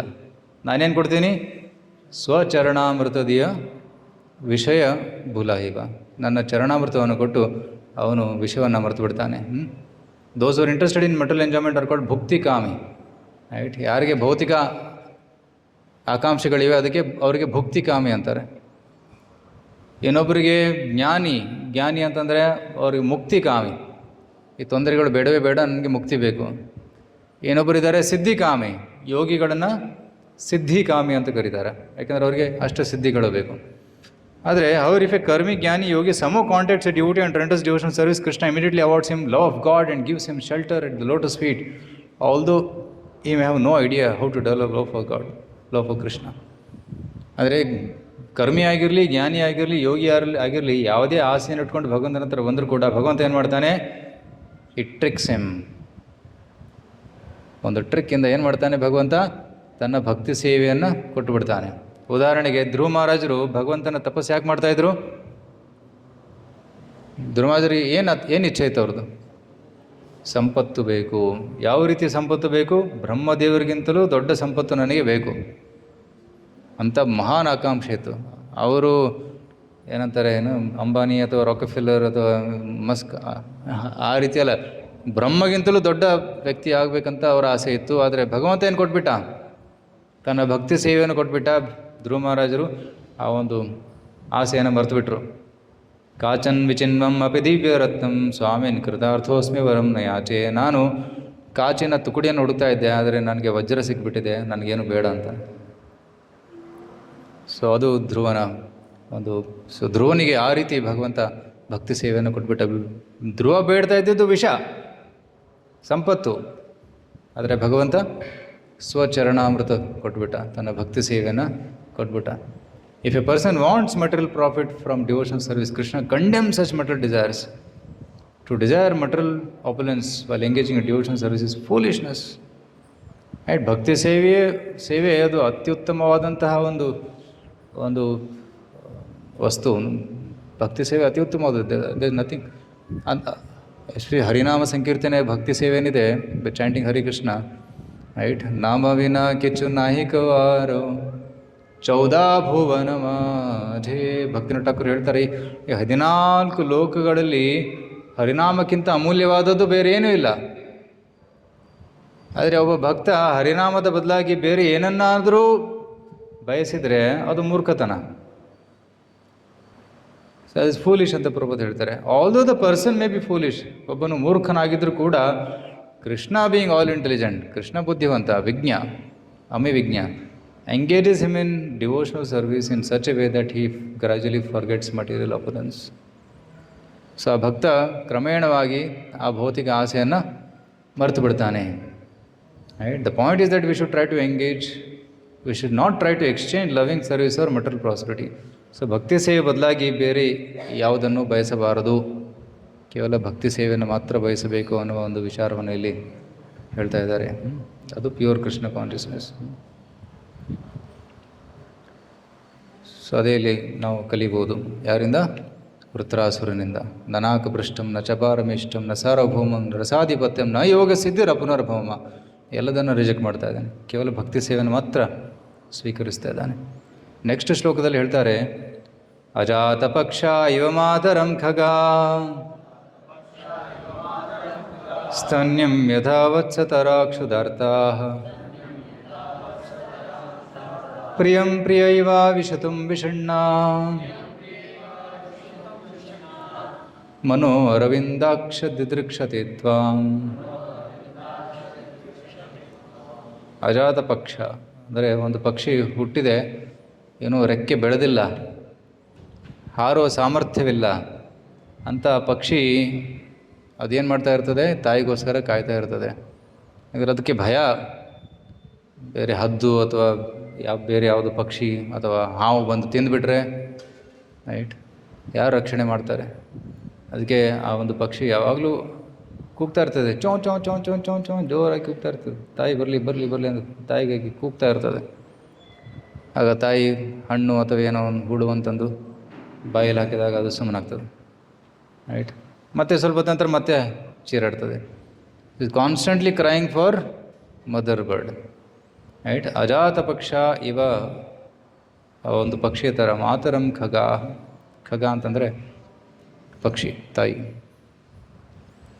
ಸೊ ಈ ರೀತಿ ವೃತ್ರಾಸುರ ಹೇಳ್ತಾ ಇದ್ದಾನೆ, ನಾನು ಭಗವಂತ, ನೀನು ನನ್ನ ತಾಯಿ, ನೀನು ನನ್ನ ತಂದೆ, ನಿನಗಾಗಿ ನಾನು ಕಾಯ್ತಾ ಇದ್ದೀನಿ ಅಂತ. ಆಗ ಭಗವಂತ ಏನು ಹೇಳ್ತಾನೆ? Just as mother bird comes and protects the babies from owls and satisfies their hunger by placing small bugs she has brought one by one in their beaks, I will protect you. ಭಗವಂತ ಹೇಳ್ತಾನೆ, ನಾನು ನಿನ್ನನ್ನು ರಕ್ಷಣೆ ಮಾಡ್ತೀನಿ ಆಧ್ಯಾತ್ಮಿಕ, ಅಧಿಭೌತಿಕ, ದೈವಿಕ ಕ್ಲೇಶಗಳಿಂದ ಮತ್ತು ಇಂದ್ರನಂತಹ ಶತ್ರುಗಳಿಂದ ನಾನು ನಿನಗೆ ರಕ್ಷಣೆಯನ್ನು ಮಾಡ್ತೀನಿ ಅಂತ ಭಗವಂತ ಹೇಳ್ತಾನೆ. And satisfy your desire by giving enjoyment of Svarga or Brahmaloka. ಆಗ ವೃತ್ರಾಸುರ ಹೇಳ್ತಾನೆ, ಇದು ಸರಿಯಾದ ಉದಾಹರಣೆ ಅಲ್ಲ. ಯಾಕೆಂದರೆ ಒಂದು ಪಕ್ಷಿ ತಾಯಿಯಿಂದ ಸೇವೆ ಸ್ವೀಕರಿಸ್ತಾ ಇದೆ, ತಾಯಿಯಿಂದ ಸುಖವನ್ನು ಬಯಸ್ತಾ ಇದೆ, ಅದಕ್ಕಾಗಿ ಇದು ಉದಾಹರಣೆ ಸರಿಯಿಲ್ಲ. ನೆಕ್ಸ್ಟ್ ಎಕ್ಸಾಂಪಲ್ ಚೇಂಜ್ ಮಾಡ್ತಾರೆ. ಎಂಥ ಎಕ್ಸಾಂಪಲ್ ಕೊಡ್ತಾರೆ? ಸ್ತನ್ಯಂ ಯಥಾ ವತ್ಸ ತರಕ್ಷುಧಾರ್ಥ. ಒಂದು ವತ್ಸ, ಒಂದು ಕರು ಹಸುವಿನಗೋಸ್ಕರ ಕಾಯ್ತಾ ಇರ್ತದೆ. ಕರುವನ್ನು ಒಂದು ಕಡೆ ಕಟ್ಟಿರ್ತಾರೆ, ರೈಟ್, ಮನೆಯಲ್ಲಿ ಕಟ್ಟಾಕಿರ್ತಾರೆ. ಹಸುವನ್ನು ಹೊರಗಡೆ ಮೇಯೋದಕ್ಕೆ ಬಿಟ್ಟಿರ್ತಾರೆ. ಹಸು ದಿನಪೂರ್ತಿ ಹುಲ್ಲನ್ನು ಮೇಯ್ಕೊಂಡು ವಾಪಸ್ ಬರುತ್ತೆ. ವಾಪಸ್ ಬಂದಾಗ ಕರು ತಾಯಿಗೋಸ್ಕರ ಕಾಯ್ತಾ ಇರ್ತದೆ. ಆಗ ಹಗ್ಗ ಬಿಚ್ಚಿದ ತಕ್ಷಣ ಅದು ಓಡಿ ಹೋಗಿ ಹಾಲು ಕುಡಿತದೆ. ಆದರೆ ಕರು ತಾಯಿಗೆ ಏನೂ ಸೇವೆ ಸಲ್ಲಿಸೋದಿಲ್ಲ.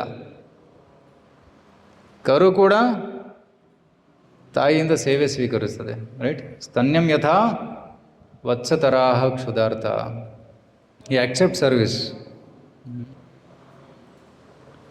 They desire their own happiness, the mother's milk. Right? ಕರುವಿನ ಸುಖ ಏನು? ಹಾಲು. ಅದರಲ್ಲೇ ಇಂಟ್ರೆಸ್ಟ್ ಕರುವಿಗೆ, ಮತ್ತೇನು ಇಂಟ್ರೆಸ್ಟ್ ಇಲ್ಲ. ತಕ್ಷಣ ಬಾಯಿ ಹಚ್ಚಿ ಹಾಲು ಕುಡಿತದೆ, ಅಷ್ಟೇ, ಅದನ್ನು ಮಲಗ್ತದೆ.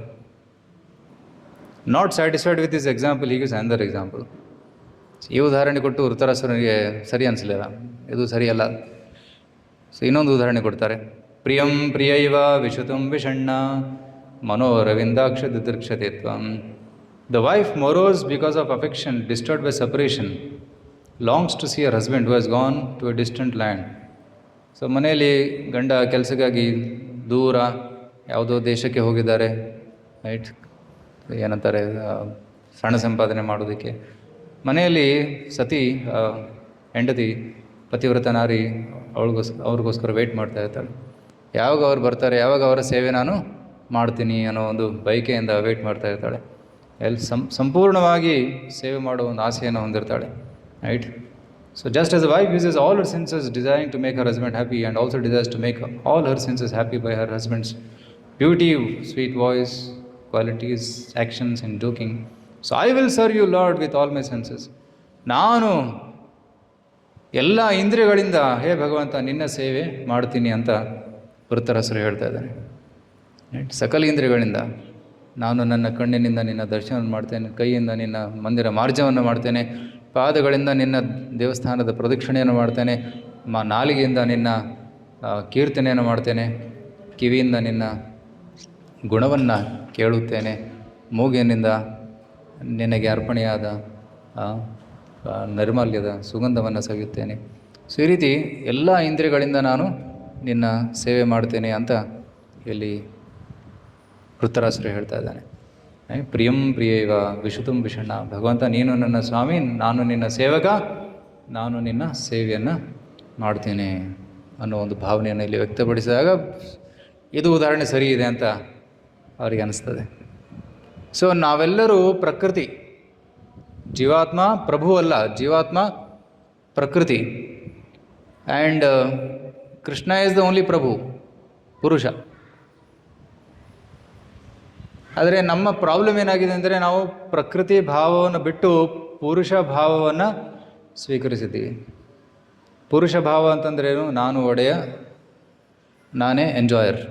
I am the enjoyer and I am the master, I am the lord of all I survey. ಏನೇನು ಈ ಜಗತ್ತಿನಲ್ಲಿ ಕಾಣಿಸುತ್ತದೆ ಎಲ್ಲದರ ಒಡೆಯ ನಾನೇ ಅನ್ನೋ ಭಾವನೆಯನ್ನು, ಪ್ರಭುತ್ವದ ಭಾವನೆಯನ್ನು ಹೊಂದಿದ್ದೇವೆ. ಅದೇ ನಮ್ಮ ರೋಗ. ಆ ಪ್ರಭುತ್ವದ ಭಾವನೆಯನ್ನು ಬಿಟ್ಟು ನಾವು ದಾಸ ಭಾವನೆಯನ್ನು ಸ್ವೀಕರಿಸಬೇಕು, ಪ್ರಕೃತಿ ಭಾವನೆಯನ್ನು ಬೆಳೆಸಿಕೊಳ್ಳಬೇಕು.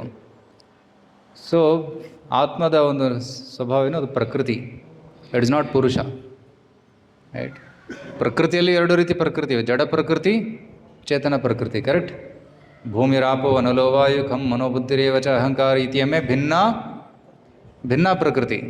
ಈ ಪಂಚಮಹಾಭೂತಗಳು ಮನೋಬುದ್ಧಿ ಅಹಂಕಾರ ಇವೆಲ್ಲವೂ ಭಗವಂತನ ಭಿನ್ನ ಪ್ರಕೃತಿ, ಮಟೀರಿಯಲ್ ನೇಚರ್. ಅಪರೇಯಂ ವಿತಸ್ತನ್ಯಾಂ ಪ್ರಕೃತಿಂ ವಿದ್ಧಿಮೇ ಪರಾಂ ಪ್ರಕೃತಿ. ಯಾವುದದು? ಜೀವಭೂತ ಮಹಾಬಾಹೋ ಯೇದಂ ಧಾರಿತೆ ಜಗತ್. ಸೊ ಜೀವಾತ್ಮ ಏನಿದೆ ಅದು ಪರಾ ಪ್ರಕೃತಿ. ಸೊ ನಾವು ಕೂಡ ಪ್ರಕೃತಿ, ಆದರೆ ನಾವು ಪರಾ ಪ್ರಕೃತಿ. ಈ ಜಡ ವಸ್ತುಗಳು ಇವೆಲ್ಲ ಅಪರಾ ಪ್ರಕೃತಿ.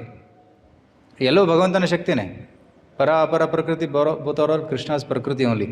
ಆದರೆ ಆತ್ಮ ಈಗ ಏನು ಮಾಡಿದೆ? ಮಾಯ ಪ್ರಭಾವದಿಂದ ನಾನು ಪ್ರಭು, ನಾನು ಸ್ವಾಮಿ, ನಾನು ಒಡೆಯ ಅನ್ನೋ ಭಾವನೆಯನ್ನು, ಮಿಥ್ಯಾ ಭಾವನೆಯನ್ನು ಬೆಳೆಸ್ಕೊಂಡಿದೆ. ಅದು ತಪ್ಪು, ಅದು ನಮ್ಮ ರೋಗ. ಆ ಒಂದು ರೋಗವನ್ನು ನಾವು ನಿವಾರಿಸಿಕೊಳ್ಳಬೇಕು. ಹೇಗೆ? ಭಗವಂತನ ಭಕ್ತಿ ಸೇವೆಯಲ್ಲಿ ತೊಡಗಿ ಆ ಒಂದು ರೋಗವನ್ನು ನಿವಾರಿಸಿಕೊಂಡಾಗ ನಾವು ನಮ್ಮ ನಿಜವಾದ ಸ್ಥಾನದಲ್ಲಿ ನಾವು ನೆಲೆಸುತ್ತೇವೆ. ಅದು ದಾಸನ ಭಾವನೆ. So we should give up that enjoying mentality and develop ಪ್ರಕೃತಿ ಭಾವ. ಆದರೆ ಈ ವ್ಯಾವಹಾರಿಕವಾಗಿ ನಾವು ಹೇಳ್ತೀವಿ ಇವರು ಪುರುಷರು, ಇವರು ಸ್ತ್ರೀಯರು ಅಂತ. ಬಟ್ ಆ್ಯಕ್ಚುಲಿ ನೋಡಿದರೆ ಪುರುಷರಾಗಿರಲಿ ಸ್ತ್ರೀಯರಾಗಿರಲಿ ಇಬ್ಬರು ಪ್ರಕೃತಿನೇ. ವ್ಯಾವಹಾರಿಕವಾಗಿ ಪುರುಷ ಸ್ತ್ರೀ, ಮೇಲ್ ಫೀಮೇಲ್ ಅಂತ ಒಂದು ಡಿಫರೆನ್ಸಸನ್ನು ಈ ಜಗತ್ತಿನಲ್ಲಿ ನೋಡ್ಬೋದು. And it is important for ವ್ಯಾವಹಾರಿಕ level to follow the etiquettes. But on spiritual level all are same, right. ಪುರುಷನ ದೇಹದಲ್ಲಿರುವಂಥ ಆತ್ಮ ಅಥವಾ ಸ್ತ್ರೀಯ ದೇಹದಲ್ಲಿರುವಂಥ ಆತ್ಮ, ನಾಯಿಯ ದೇಹದಲ್ಲಿರುವಂಥ ಆತ್ಮ, ಗಿಡದಲ್ಲಿರುವಂತಹ ಆತ್ಮ ಎಲ್ಲವೂ ಒಂದೇ, ರೈಟ್. ವಿದ್ಯಾ ವಿನಯ ಸಂಪನ್ನೆ ಬ್ರಾಹ್ಮಣಿ ಗವಿ ಹಸ್ತಿನಿ ಶುನಿ ಚೈವ ಶ್ವಪಾಕೆ ಚ ಪಂಡಿತ ಸಮದರ್ಶಿನ. ಸೊ ಪಂಡಿತರು ಏನು ನೋಡ್ತಾರೆ? ಎಲ್ಲ ದೇಹದಲ್ಲಿರುವಂಥ ಆತ್ಮ ಒಂದೇ, ಎಲ್ಲವೂ ಭಗವಂತನ ಅಂಶವೇ. ಆದರೆ ಪೂರ್ವಕರ್ಮಾನುಸಾರ ಒಬ್ಬನು ನಾಯಿ ದೇಹದಲ್ಲಿದ್ದಾನೆ, ಇನ್ನೊಂದು ಆತ್ಮ ಗಿಡ ದೇಹದಲ್ಲಿದೆ, ಇನ್ನೊಂದು ಆತ್ಮ ಮನುಷ್ಯ ದೇಹದಲ್ಲಿ ಸ್ತ್ರೀ ಅಥವಾ ಪುರುಷರಾಗಿದೆ. ಸೊ ಈ ರೀತಿ ಭೇದ ವ್ಯಾವಹಾರಿಕ ಲೆವೆಲಲ್ಲಿದೆ. ಆದರೆ ಸ್ಪಿರಿಚುವಲ್ ಪ್ಲ್ಯಾಟ್ಫಾರ್ಮಲ್ಲಿ ನೋಡಿದ್ರೆ ಎಲ್ಲ ದೇಹದಲ್ಲಿರುವಂತಹ ಆತ್ಮ ಅದು ಒಂದೇ ಭಗವಂತನ ಅಂಶ. ಸೊ ಈ ಒಂದು ಭಾವನೆಯನ್ನು ಬೆಳೆಸ್ಕೋಬೇಕು. So we are all ultimately ಪ್ರಕೃತಿ.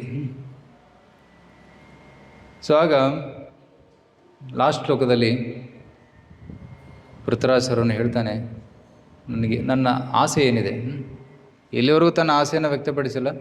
ಅಫ್ಕೋರ್ಸ್ ಫಸ್ಟ್ ಶ್ಲೋಕದಲ್ಲಿ ಆಸೆಯನ್ನು ವ್ಯಕ್ತಪಡಿಸಿದ್ದ, ಮನಸ್ಮರೆತ ಆಶುಪತಿಯರ್ ಗುಣಾಂಸಿ, ನಾನು ನಿನ್ನ ಸ್ಮರಣೆಯನ್ನು ಮಾಡಬೇಕು, ನಿನ್ನ ನಾಮವನ್ನು ಉಚ್ಚಾರಣೆ ಮಾಡಬೇಕು, ನಿನ್ನ ಸೇವೆಯನ್ನು ಮಾಡಬೇಕು ಅಂತ ಆಸೆಯನ್ನು, ಅದನ್ನೇ ಮತ್ತೆ ಇಲ್ಲಿ ಹೇಳ್ತಾ ಇದ್ದಾರೆ. ಮಮೋತ್ತಮ ಶ್ಲೋಕ ಜನೇಶು ಸಖ್ಯಂ ಸಂಸಾರ ಚಕ್ರೇ ಭ್ರಮತ ಸ್ವಕರ್ಮಭಿ ತ್ವನ್ಮಾಯಯಾತ್ಮಾತ್ಮಜದಾರ ಗೇಹೇಷು ಆಸಕ್ತ ಚಿತ್ತಸ್ಯ ನನಾಥ ಭೂಯಾತ್. ಹೇ ನಾಥ, ಹೇ ನನ್ನ ಪ್ರಭು, ನನಗೆ ಉತ್ತಮ ಶ್ಲೋಕ ಜನೇಶು ಸಖ್ಯಂ, ನನಗೆ ಫ್ರೆಂಡ್ಶಿಪ್ ಬೇಕು. ಯಾರ ಫ್ರೆಂಡ್ಶಿಪ್ ಬೇಕು? ನಿನ್ನ ಭಕ್ತರ ಫ್ರೆಂಡ್ಶಿಪ್ ನನಗೆ ಬೇಕು ಅಂತ ಬೇಡ್ಕೊತಾ ಇದ್ದಾರೆ. ರೈಟ್. ಸೊ ಮಹಾನ್ ಭಕ್ತರಿಂದ ನಾವು ಏನು ಬೇಡ್ಕೋಬೇಕು ಅನ್ನೋದನ್ನು ಕಲಿಬೇಕಿಲ್ಲಿ. ಭಕ್ತನು ಭಗವಂತನಿಂದ ಏನು ಬೇಡ್ತಾನೆ? ಭಕ್ತರ ಸಂಘ ಬೇಡ್ತಾನೆ. ಅದು ಭಾಗವತದಲ್ಲಿ ಬರುವಂಥ ಕಾನ್ಸ್ಟೆಂಟ್ ಥೀಮ್. ಪರೀಕ್ಷಿತ್ ಮಹಾರಾಜರು ಭಗವಂತನಿಂದ ಏನು ಬೇಡ್ತಾ ಇದ್ದಾರೆ? ಭಕ್ತರ ಸಂಘ ಕೊಡುವಂಥ. ಪುನಶ್ಚ ಭೂಯಾತ್ ಭಗವತ್ಯಾನಂತೆ ರತಿ ಪ್ರಸಂಗಾಶ್ಚ ತದಾಶ್ರಯೇಶು ಮೈತ್ರ್ಯಸ್ತು ಸರ್ವತ್ರ ಮೈತ್ರ್ಯಸ್ತು ಸರ್ವತ್ರ ನಮೋ ದ್ವಿಜಭ್ಯ. ಅವ್ರು ಹೇಳ್ತಾರೆ, ನಾನು ಮತ್ತೆ ಈ ಭೂಮಿಯಲ್ಲಿ ಹುಟ್ಟಿ ಬಂದರೆ ಭಗವಂತನ ಪ್ರತಿ ಪ್ರೀತಿ, ಭಕ್ತರ ಸಂಘ ಮತ್ತು ಎಲ್ಲರ ಜೊತೆ ಮೈತ್ರಿ, ಇದನ್ನು ಕೊಡುವಂತ ಬಯಸ್ತಾ ಇದ್ದಾರೆ. ಪೃಥು ಮಹಾರಾಜರು ಭಗವಂತ ಪ್ರಕಟನಾಗಿದ್ದಾನೆ, ಏನು ಬೇಕು ಅಂತ ಕೇಳ್ತಾ ಇದ್ದಾನೆ. ಪೃಥು ಮಹಾರಾಜರು ಹೇಳ್ತಾರೆ, ನಿನ್ನ ಭಕ್ತರ ಸಂಘವನ್ನು ಕೊಡು, ನಿನ್ನ ಭಕ್ತರ ಸಂಘದಲ್ಲಿ ಕೃಷ್ಣ ಕಥೆ ಕೇಳೋ ಅವಕಾಶ ಕೊಡು ಅಂತ ಹೇಳ್ತಾರೆ. ನನಗೆ ಸಾವಿರಾರು ಕಿವಿಗಳು, ಸಾವಿರಾರು ನಾಲಿಗೆಯನ್ನು ಕೊಡಿ, ಅದರಿಂದ ನಾನು ಕೃಷ್ಣ ಕಥೆಯನ್ನು ಕೇಳುವುದು ಮತ್ತು ಹೇಳುವುದರ ಒಂದು ಅವಕಾಶ ಸಿಗ್ತದೆ ನನಗೆ ಅಂತ ಬೇಡ್ಕೊತಾರೆ. ಧ್ರುವ ಮಹಾರಾಜರು ಏನು ಬೇಡ್ಕೊತಾರೆ? ಭಗವಂತ ವಿಷ್ಣು ಪ್ರಕಟನಾಗಿದ್ದಾನೆ, ಶಂಖ ಸ್ಪರ್ಶವನ್ನು ಮಾಡಿದ್ದಾನೆ ತಲೆ ಮೇಲೆ, ಏನು ಬೇಕು ಅಂತ ಕೇಳ್ತಾ ಇದ್ದಾನೆ. ಧ್ರುವ ಮಹಾರಾಜರು ಏನು ಬೇಡ್ತಾರೆ? ನಿನ್ನ ಭಕ್ತರ ಸಂಘವನ್ನು ಕೊಡು, ನಿನ್ನ ಭೂಯಾದ್ ಅನಂತ ಮಹತಾಂ ಅಮಲಾಶಯಾನಾಂ. ರೈಟ್. ಅನಂತ ನಿನ್ನ ಭಕ್ತರ, ಶುದ್ಧ ಭಕ್ತರ ಒಂದು ಆಶ್ರಯವನ್ನು ಕೊಡು. ಏನಾಂಜಸ ಆ ಒಂದು ಸಂಘದಲ್ಲಿ ನಾವು ತಕ್ಷಣ ಈ ಒಂದು ಭವಸಾಗರವನ್ನು ದಾಟಬಹುದು. ಉಲ್ಬಣಂ ವ್ಯಸನಂ ಗುರು ವ್ಯಸನಂ ಭವಾಬ್ದಿಂ ನೇಷ್ಯೆ ಭವತ್ ಗುಣಕಥಾಮೃತ ಪಾನವತ್ತಃ. ನಿನ್ನ ಗುಣಕಥೆಯನ್ನು ಕೇಳುತ್ತಾ ನಾನು ಈ ಭವಸಾಗರವನ್ನು ದಾಟುತ್ತೇನೆ ಅಂತ ಧ್ರುವ ಮಹಾರಾಜರು ಬೇಡ್ಕೊತಾ ಇದ್ದಾರೆ. Constant theme. ಪ್ರಚೇತರು ನಿನ್ನ ಭಕ್ತರ ಸಂಘ, ಶಿವನ ಸಂಘದಿಂದ ನಮಗೆ ನಿಮ್ಮ ದರ್ಶನ ದೊರಕಿದೆ, ಅದಕ್ಕಾಗಿ ನಿನ್ನ ಭಕ್ತರ ಸಂಘವನ್ನು ಕೊಡುವಂಥ ಪ್ರಚೇತರು ಭಗವಂತನಿಗೆ ಪ್ರಾರ್ಥನೆ ಮಾಡ್ತಾ ಇದ್ದಾರೆ. It's A constant theme. Vritrasura ಕೂಡ ಏನು ಬೇಡ್ತಾ ಇದ್ದಾನೆ? ಮಮ ಉತ್ತಮ ಶ್ಲೋಕ ಜನೇಶು ಸಖ್ಯಂ, ನಿನ್ನ ಭಕ್ತರ ಸಂಘವನ್ನು ಕೊಡುವಂತ ಬೇಡ್ತಾ ಇದ್ದಾನೆ. ಇಸ್ಕಾನ್ ಸಂಸ್ಥೆಯಲ್ಲಿ ಆಶ್ರಯ ಕೊಡುವಂತ ಬೇಡ್ಕೊತಾ ಇದ್ದಾನೆ. ಆಧುನಿಕ ಜಗತ್ತಿನಲ್ಲಿ ಈ ಕರೆಂಟ್ ಟೈಮಲ್ಲಿ ನೋಡ್ಬೇಕಂದ್ರೆ ರೈಟ್, ಭಕ್ತರು ಎಲ್ಲಿ ಸಿಗ್ತಾರೆ? ಗೌಡಿಯ ವೈಷ್ಣವ ಭಕ್ತರು ಇಸ್ಕಾನ್ ಸಂಸ್ಥೆಯಲ್ಲಿ ಗೌಡಿಯ ಮಠದಲ್ಲಿ ಸಿಗ್ತಾರೆ. So take the association of devotees in this society. ಶಿಲ್ಪರಬಾದರು ಹಲವಾರು ಕಡೆ ಬರೀತಾರೆ, ನಾವು ಇಸ್ಕಾನ್ ಸೊಸೈಟಿ ಸ್ಟಾರ್ಟ್ ಮಾಡಿದ್ದು ಯಾತಕ್ಕೋಸ್ಕರ? ಯಾಕಂದರೆ ಭಕ್ತರು ಎಲ್ಲ ಬಂದು ಒಟ್ಟಿಗೆ ಸೇರಿ ಕೃಷ್ಣ ಕಥೆ ಮಾಡಲಿ ಅನ್ನೋ ಒಂದು ಅವಕಾಶ ಕೊಡೋದಕ್ಕೆ ಈ ಸಂಸ್ಥೆಯನ್ನು ನಿರ್ಮಾಣ ಮಾಡಿರೋದು. ಆ ರೀತಿ ನೋಡಿದರೆ ಹಲವಾರು ಸಂಸ್ಥೆಗಳಿವೆ. ರೋಟ್ರಿ ಕ್ಲಬ್ ಇದೆ, ಲಯನ್ಸ್ ಕ್ಲಬ್ ಇದೆ, ಆ ಕ್ಲಬ್ ಇದೆ, ಈ ಕ್ಲಬ್ ಇದೆ. ಅಲ್ಲೂ ಕೂಡ ಜನ ಸಮೂಹ ಒಟ್ಟಿಗೆ ಸೇರ್ತಾರೆ. ಅದರಲ್ಲಿ ಮಾಡುವ ಚಟುವಟಿಕೆಗಳು ಬೇರೆ. ಅಲ್ಲಿ ಚರ್ಚೆ ಮಾಡ್ತಾರೆ ಬಿಸ್ನೆಸ್ ಬಗ್ಗೆ, ದುಡ್ಡಿನ ಬಗ್ಗೆ, ಸ್ಪೋರ್ಟ್ಸ್ ಬಗ್ಗೆ, ಸೋಷಿಯಲ್ ಸರ್ವಿಸ್ ಬಗ್ಗೆ. ಆದರೆ ಇಸ್ಕಾನಲ್ಲಿ ನಾವು ಮಾಡೋದು ಕೃಷ್ಣ ಕಥೆ, ಕೀರ್ತನೆ ಮತ್ತು ಕೃಷ್ಣ ಕಥೆ. ಆದರೆ ಇಲ್ಲಿ ಬಂದುಬಿಟ್ಟು ಪ್ರಜಲ್ಪ ಮಾಡುವುದು ಅಥವಾ ಚಾಡಿ ಹೇಳುವುದು ಅಥವಾ ಭೌತಿಕ ಬಿಸ್ನೆಸ್ ಮಾಡುವುದು ಅದು ಸರಿಯಲ್ಲ. ಅದು ಆ ರೀತಿ ಮಾಡೋಕ್ಕೆ ಸ್ಟಾರ್ಟ್ ಮಾಡಿದರೆ ವಾತಾವರಣ ಕೆಟ್ಟೋಗ್ತದೆ. So one should be very careful not to allow his wrong elements to come into the association of devotees. So ಆ ರೀತಿ ಭೌತಿಕ ಒಂದು ಪ್ರಜ್ಞೆ ಭಕ್ತರ ಮಧ್ಯೆ ಬಂದಾಗ ಆ ಒಂದು ಅಸೋಸಿಯೇಷನ್ ಶಕ್ತಿ ಇರೋದಿಲ್ಲ, ಅದು ಕೆಟ್ಟೋಗ್ತದೆ ಅಸೋಸಿಯೇಷನ್. ಸೊ ಒಂದು ಆ ಸಂಘದ ಶುದ್ಧತೆಯನ್ನು ಕಾಪಾಡಬೇಕಂದ್ರೆ ತೀವ್ರವಾದ ಸಂಕೀರ್ತನೆ ಇರಬೇಕು. ತೀವ್ರವಾದ spirit of preaching and sankirtan should be there. ಆಗ ಶುದ್ಧತೆಯನ್ನು ಕಾಪಾಡ್ಬೋದು ನಾವು. ಇಲ್ಲಾಂದರೆ ಎಲ್ಲ ಡೈಲ್ಯೂಟ್ ಆಗಿಬಿಡ್ತದೆ. ರೈಟ್. ಕೆಲವು ಜನ ಬಂದು ಸಂಘದಲ್ಲಿ ಮಾತಾಡ್ತಾರೆ, ಏನು ತಿನ್ನಬೇಕು, ಎಲ್ಲಿ ತಿನ್ನಬೇಕು, ಬರೀ ಊಟದ ಬಗ್ಗೆ ಮಾತಾಡೋದು. That is not the purpose. ಅಥವಾ ಕೆಲವರು ಬರೀ ಹೆಲ್ತ್ ಬಗ್ಗೆ ಮಾತಾಡ್ತಾರೆ. Right. Health is important, but ಈ 24 ಗಂಟೆ ಅದೇ ಮಾತಾಡ್ಕೊಂಡು ಕೂತ್ಕೊಂಡ್ರೆ ಏನೋ. Right. Take the solution, set right the health and then continue Krishna katha. ಅಷ್ಟೇ. ಎಷ್ಟು ಬೇಕೋ ಅಷ್ಟು ಸಹಾಯವನ್ನು ತಗೊಂಡು ಆದಷ್ಟು ಕೃಷ್ಣ ಕಥೆಯಲ್ಲಿ, ಕೃಷ್ಣ ಸೇವೆಯಲ್ಲಿ, ಪ್ರಚಾರದಲ್ಲಿ ತೊಡಗಬೇಕು. ಕೆಲವೊಮ್ಮೆ ಪ್ರಸಾದದ ಟೈಮಲ್ಲಿ ಕೂತ್ಕೊಂಡು ಗಂಟೆ ಏನೇನು ಮಾತಾಡ್ತಾರೆ, but there is no value to that talk. But ಅದರಲ್ಲಿ ಏನಾದರೂ ಸೇವೆ ಬಗ್ಗೆ ಮಾತಾಡ್ತಾ ಇದ್ದರೆ ಅಥವಾ ಪ್ರಚಾರದ ಬಗ್ಗೆ ಮಾತಾಡ್ತಾ ಇದ್ದರೆ okay, but gossiping that is not right. That is waste of time. Right.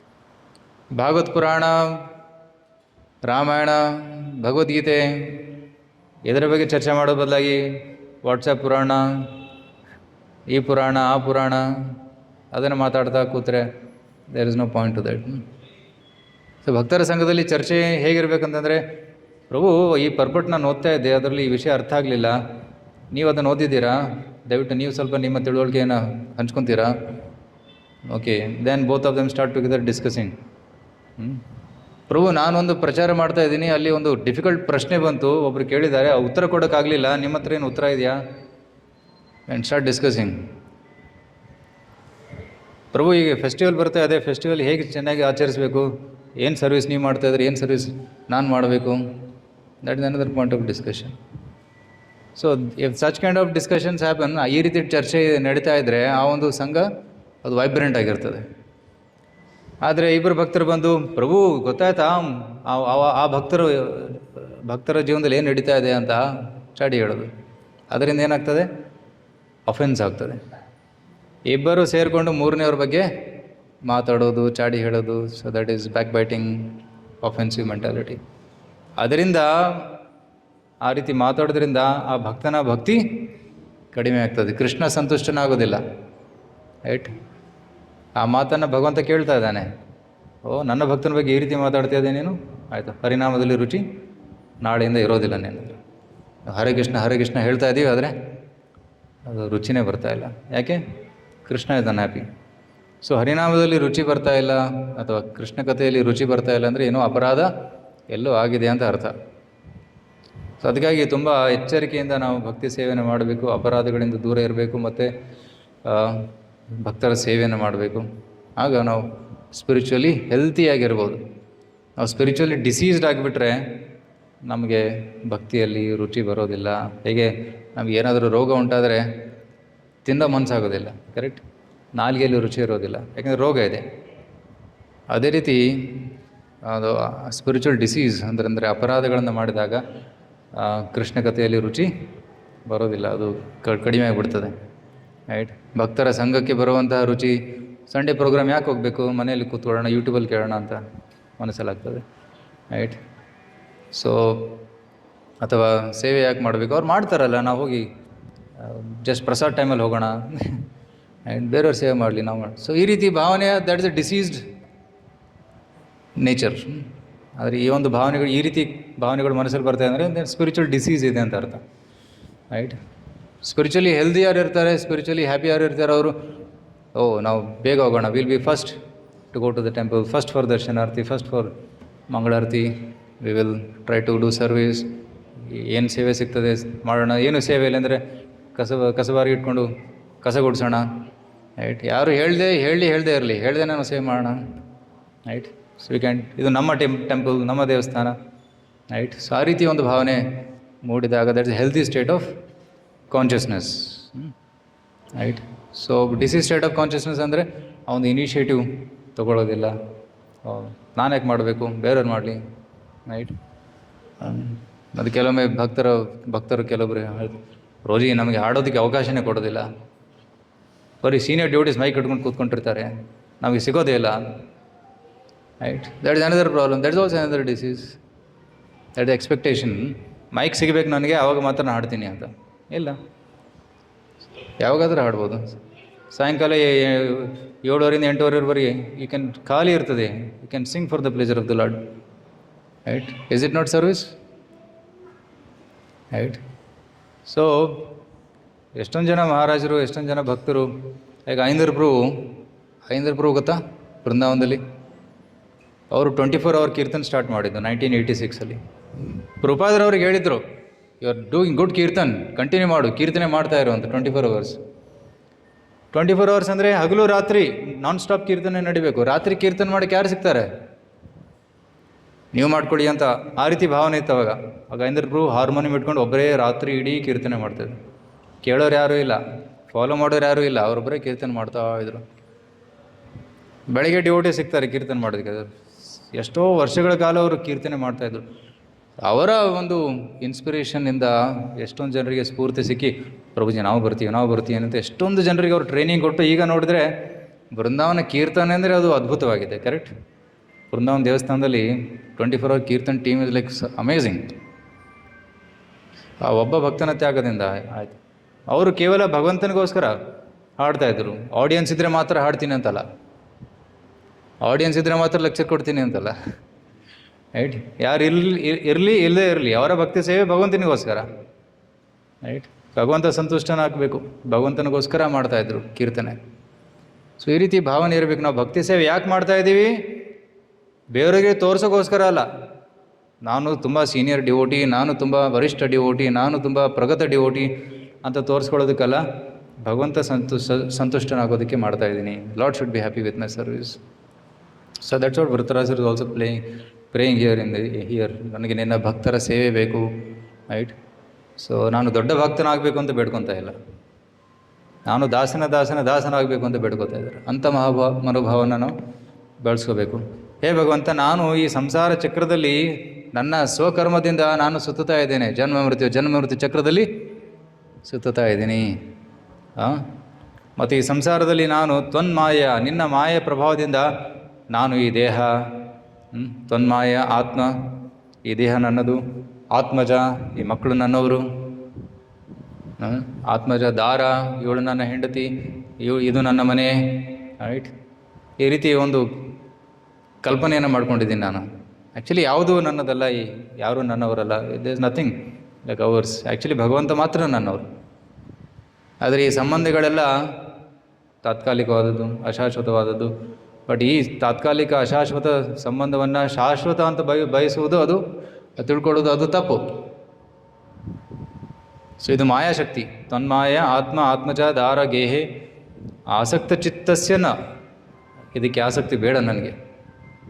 ಹೇ ಭಗವಂತ, ನಿನ್ನ ಭಕ್ತರ ಸಂಘ ಮಾತ್ರ ಕೊಡು, ಈ ಸಂಸಾರಕ್ಕೆ ಮತ್ತು ಈ ಸಂಬಂಧಗಳಿಗೆ ಆಸಕ್ತಿ ಬೇಡ, ಹೇ ನಾಥ ಅಂತ ಇಲ್ಲಿ ವೃತ್ತರಾಸುರ ತನ್ನ ಕೊನೆಯ ಪ್ರಾರ್ಥನೆಯಲ್ಲಿ ಬೇಡ್ಕೊತಾ ಇದ್ದಾನೆ. ಸೊ ಈ ರೀತಿ ನಮ್ಮ ಭಾವನೆ ಕೂಡ ಇರಬೇಕು. ಕುಂತಿ ಮಹಾರಾಣಿ ತಮ್ಮ ಪ್ರಾರ್ಥನೆಯಲ್ಲಿ ಏನು ಬೇಡ್ತಾಳೆ, same thing, right. What is that shloka, right. ದೃಢಂ ಪಾಂಡುಷು ವೃಷ್ಣಿಷು, right. She is telling that, no, she is telling, ಭಗವಂತ ದಯವಿಟ್ಟು ಕೇವಲ ನಿನ್ನ ಪ್ರತಿ ಮಾತ್ರ ಆಸಕ್ತಿ ಇರಲಿ, ಈ ಸಂಬಂಧಗಳಿಗೆ ಬೇಡ. ಇವನ್ ಪಾಂಡವರ ಪ್ರತಿ ಕೂಡ ಆಸಕ್ತಿ ಬೇಡ ಅಂತ ಹೇಳ್ತಾರೆ. ವೃಷ್ಣಿ ಕುಲ, ಅವರ ತವರ ಮನೆ ವೃಷ್ಣಿ ಕುಲ, ಅದ್ರ ಮೇಲೂ ಆಸಕ್ತಿ ಬೇಡ ನನಗೆ. ನನ್ನ ಕೇವಲ ನಿನ್ನ ಪ್ರತಿ ಆಸಕ್ತಿ ಇರಲಿ.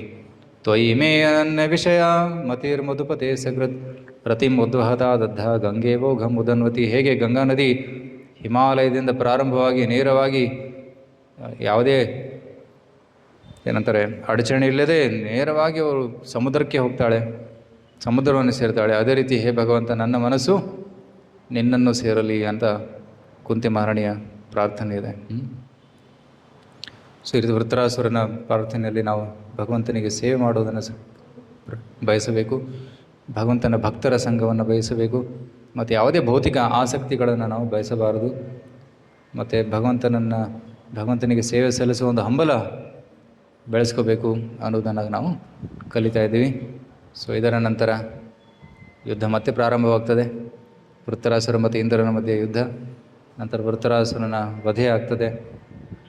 ಸೊ ವೃತ್ತರಾಸುರ ಯುದ್ಧದಲ್ಲಿ ಸೋತು ಬಿಟ್ಟ. ಆದರೆ ಆ್ಯಕ್ಚುಲಿ ಯುದ್ಧದಲ್ಲಿ ಗೆದ್ದವನೇ ವೃತ್ತರಾಸುರ, ಇಂದ್ರ ಸೋತು ಬಿಟ್ಟ. ಇಂದ್ರ ಈ ಭೌತಿಕ ಜಗತ್ತಿನಲ್ಲೇ ಉಳಿದು ಬಿಟ್ಟ, ವೃತ್ತರಾಸುರ ವೈಕುಂಠಕ್ಕೆ ಹೋಗ್ಬಿಟ್ಟ. ಸೊ ಗೆದ್ದವರು ಯಾರು? ವೃತ್ತರಾಸುರ. ಸೋತವರು ಇಂದ್ರ. ಮತ್ತು ಇಂದ್ರನಿಗೆ ಪಾಪ ಅಂಟಿಕೊಂಡಿತು, ಯಾಕಂದರೆ ಮತ್ತೆ ಭಕ್ತನ ವಧ ಮಾಡಿದ್ದಾನೆ. ಅದಕ್ಕಾಗಿ ಇಂದ್ರನಿಗೆ ಪಾಪ ಅಂಟಿಕೊಂಡು ಪಾಪ ಅವನನ್ನು ಹಿಂಬಾಲಿಸಿತು. ಸೊ ಇಂದ್ರ ತುಂಬ ದುಃಖದಲ್ಲಿ ಸಾವಿರಾರು ವರ್ಷಗಳ ಕಾಲ ಇಂದ್ರ ಓಡ್ತಾ ಇದ್ದ. ಆ ಪಾಪದ ರಿಯಾಕ್ಷನ್ಸಿಂದ ಓಡಿ ಹೋಗ್ತಾ ಇದ್ದ. ಮಾನಸ ಸರೋವರದಲ್ಲಿ ಲಕ್ಷ್ಮೀ ದೇವಿ ಆಶ್ರಯವನ್ನು ಪಡೆದುಕೊಂಡು ತುಂಬ ಸಾವಿರಾರು ವರ್ಷಗಳ ನಂತರ ಪವಿತ್ರನಾದ. ಆದರೆ ಇಲ್ಲಿ ವೃತ್ತರಾಸುರ ನನ್ನ ದೇಹ ತ್ಯಾಗ ಮಾಡಿದ ಮೇಲೆ ವೈಕುಂಠಕ್ಕೆ ಹೋಗಿ ನಾರದ ಮುನಿ ಜೊತೆ ಶ್ರವಣ ಕೀರ್ತನೆ ಮಾಡ್ತಾಯಿದ್ದೆ. So Vritrasura won and Indra lost. Hare Krishna. ಇವು ಕೆಲವೊಂದು ವಿಚಾರಗಳು, ಇವತ್ತಿನ ಶ್ಲೋಕದಿಂದ ನಾವು ತಿಳಿಬೇಕಾದಂಥ ವಿಚಾರಗಳು. ಶ್ರೀಮದ್ ಭಾಗವತಂ ಕೀ ಜಯ, ಶ್ರೀಲ ಪ್ರಭುಪಾದ್ ಕೀ ಜಯ.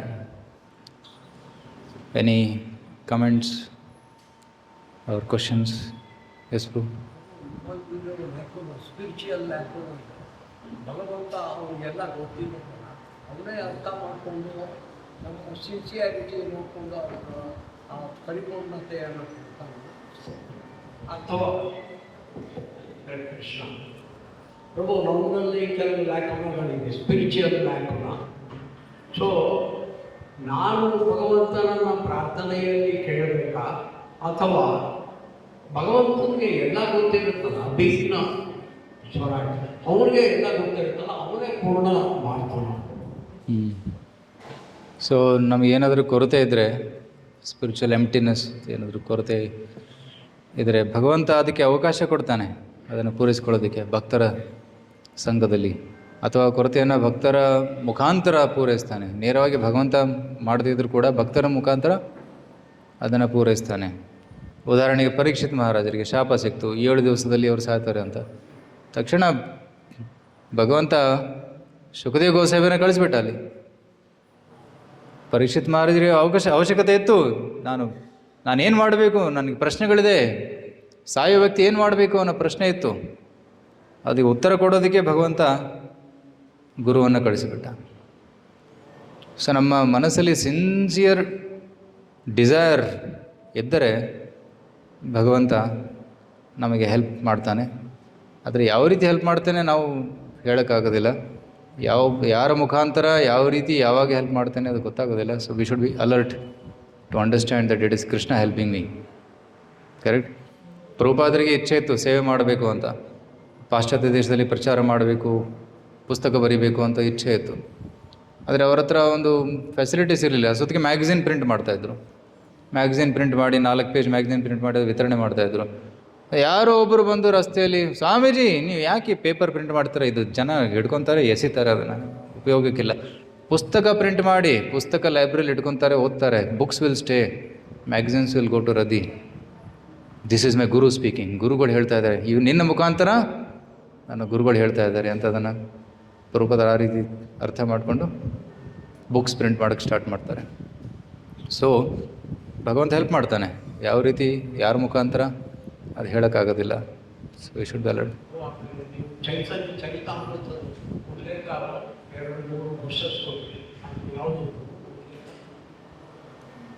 ಇಲ್ಲಿದೆ ನೋಡಿ, ಚೈತನ್ಯ ಮಧ್ಯಲಿಲ್ಲ. ಹಾಂ, ಚಾಪ್ಟರ್ 22, ರೂಪಶಿಕ್ಷಾ 38-39.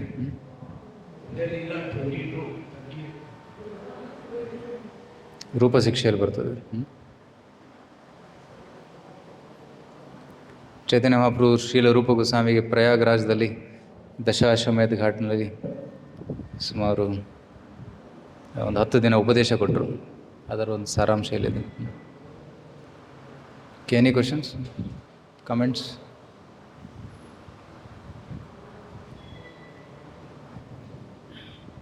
ಹರೇ ಕೃಷ್ಣ.